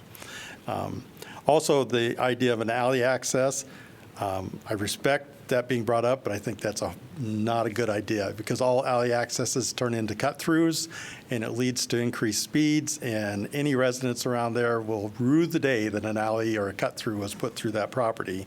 Because as we all know, people want to go the shortest way they can when they're getting somewhere, or at least they think it's the shortest way, and then the people that live there pay for that. And lastly, and I didn't make the motion or second it because I can't as chair, but I had asked that we add another condition, and the motion maker and seconder would have to approve it, that we add S3 screening, that's the highest level of screening at the base of that retaining wall, for the purpose of making it look green. It is a park, and so when people look up, they just don't see a bare wall. They'll see foliage. They'll see plants. They'll see vines. And so beautification, and also, Iowa City has a horrible problem with graffiti. If we can do anything to keep people from spray painting that wall, we need to do that. So I will be voting yes, and I hope that we can make a consideration for adding another condition to the 5 that currently exist. Anyone else that like to speak? And Maggie? I like your idea of a consideration. So I'll vote yes with if we could add a consideration for some kind of walkway path to the park. Could the Recreation Commission would have to, that has to be in the comprehensive plan? And since the city is a co-applicant, it seemed to me that we can put as a consideration that this idea of because it is very odd on Governor Street, there will not be a sidewalk to get to the park, that we can at least say that gets pushed forward to the Recreation Commission to try to get that in a capital plan. Well, so my understanding is that there would be a sidewalk to the park, right? Because there's going to be a sidewalk that runs down Governor, and so you can go. But it stops at the property line, does it not? Right. That's why I said earlier, the city has to take responsibility for bringing that sidewalk down to Brown Street. Yeah, which I totally agree with, but I mean, that would be outside the scope of this particular proposal, right? And if that's there, then that's a walkway to the park. Yeah, but we could, because I think it is in the interest of this application, and we cannot saddle the cost to the developer because it is not their project for the city park, but at least to advocate or communicate to the Recreation Department that to consider putting it in their capital plan at some point to extend that sidewalk so people can safely get down to the park. Because right now, once you get the property line, you're going to have to walk on grass. It doesn't make sense. Yeah. As people have said tonight, it goes to nowhere. So would you object to letting staff sort of word that consideration? Right. I mean, that condition? Because Yeah. the cost. I'm not sure that's something we can make the developer do. No, we can't. Right. But the city is an co-applicant, so we can just put in there that we want that presented to the Recreation Committee, even just by a memo, to consider on their capital plan. I don't know. Sorry, can I jump in? Yes, I think we can certainly pass along the interest of the commission to have a sidewalk. That's probably something our Public Works Department would look at since it's in the public right-of-way. I don't know how we would add it as a condition and not have it be placed on the owner. Right. So can we just get staff assurance that they will forward that to Public Works then? Yeah, absolutely. We'll pass that along. That's fine. And also, I'll just ask, since Scott made the motion, would you support adding a condition for S3 screening at the base of that retaining wall?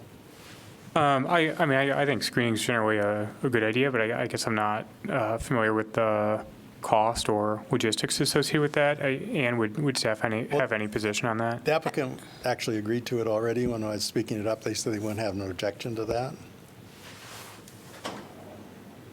You want me to come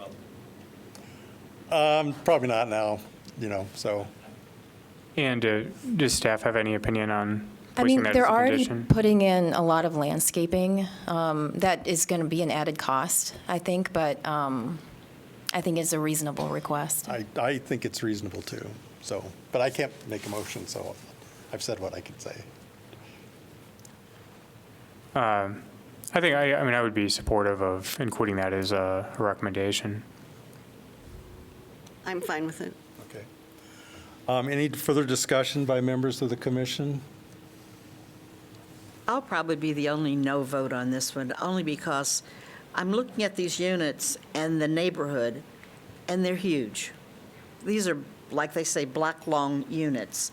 I think it needs to be reconfigured if it could be, but that's my opinion. It just doesn't fit in with the look of the neighborhood right now. Steve? I'm all for density and infill, but yeah, I agree with you that the scale of the buildings and how they relate to the street don't feel appropriate, and I don't think it's because of the density. I think you could fit that many units on this site in a more appropriate way with stepping a little bit more. I think the explanation, at least part of the explanation we heard about just making the buildings identical is, you know, I see there's economy in that, but it doesn't feel like the right long-term solution. But I think overall, I have design qualms with it perhaps, but I agree that we're in an affordable housing crisis, and getting the units is kind of the most important thing at this point. If there's no further discussion, I'll go ahead and call the vote. So all those in favor of the motion with the added conditions signify by saying aye. Aye. Aye.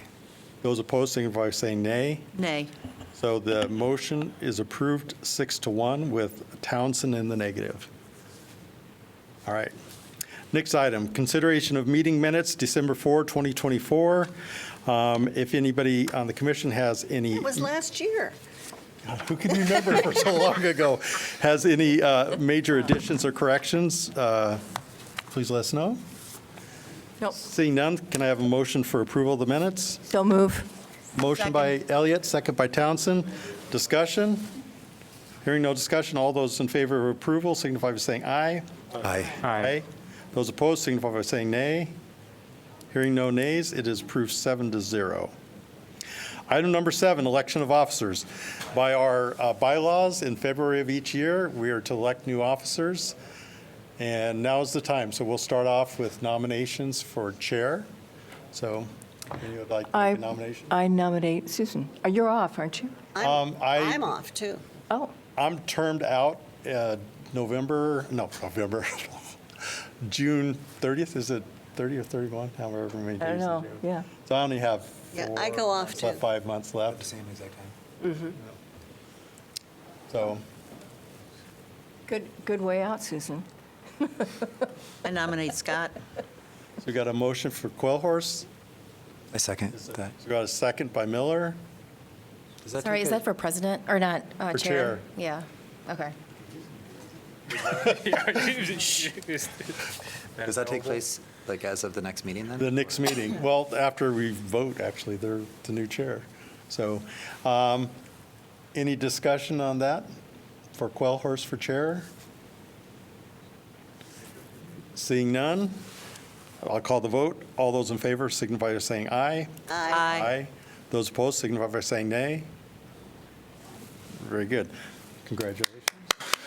Thank you. Big shoes to fill. I've been doing it for 7 years, so I'm ready. Now for vice chair.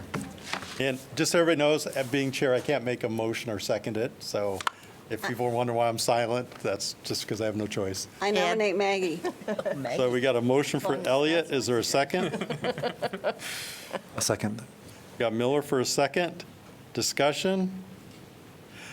So the motion is for Maggie Elliott for vice chair. We have a motion and a second.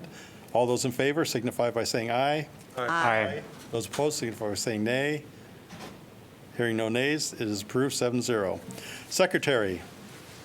Is there a motion for secretary? Billy. Decline. Oh, you're, All right, Chico declined. Do we have another? Chad.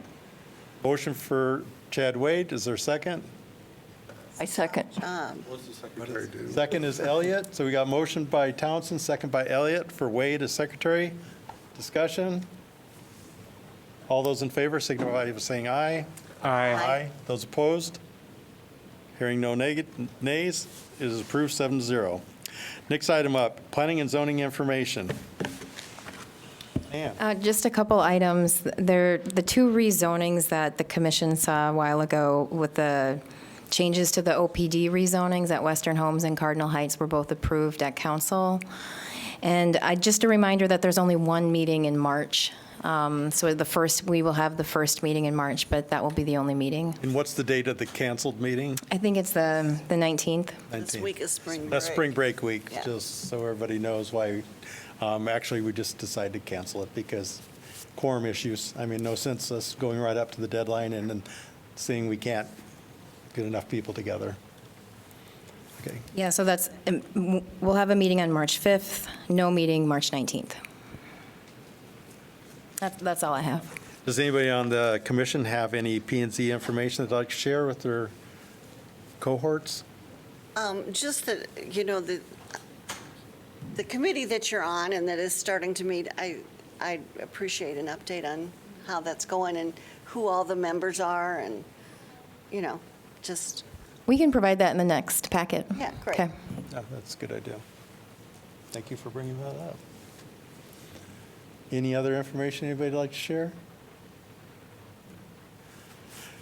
Could I have a motion for adjournment? So moved. Motion by Townsend, is there a second? Second. Second by Quellhorst, discussion? All those in favor of adjournment signify by saying aye. Aye. Those opposed signify by saying nay. Hearing no nays, we are adjourned.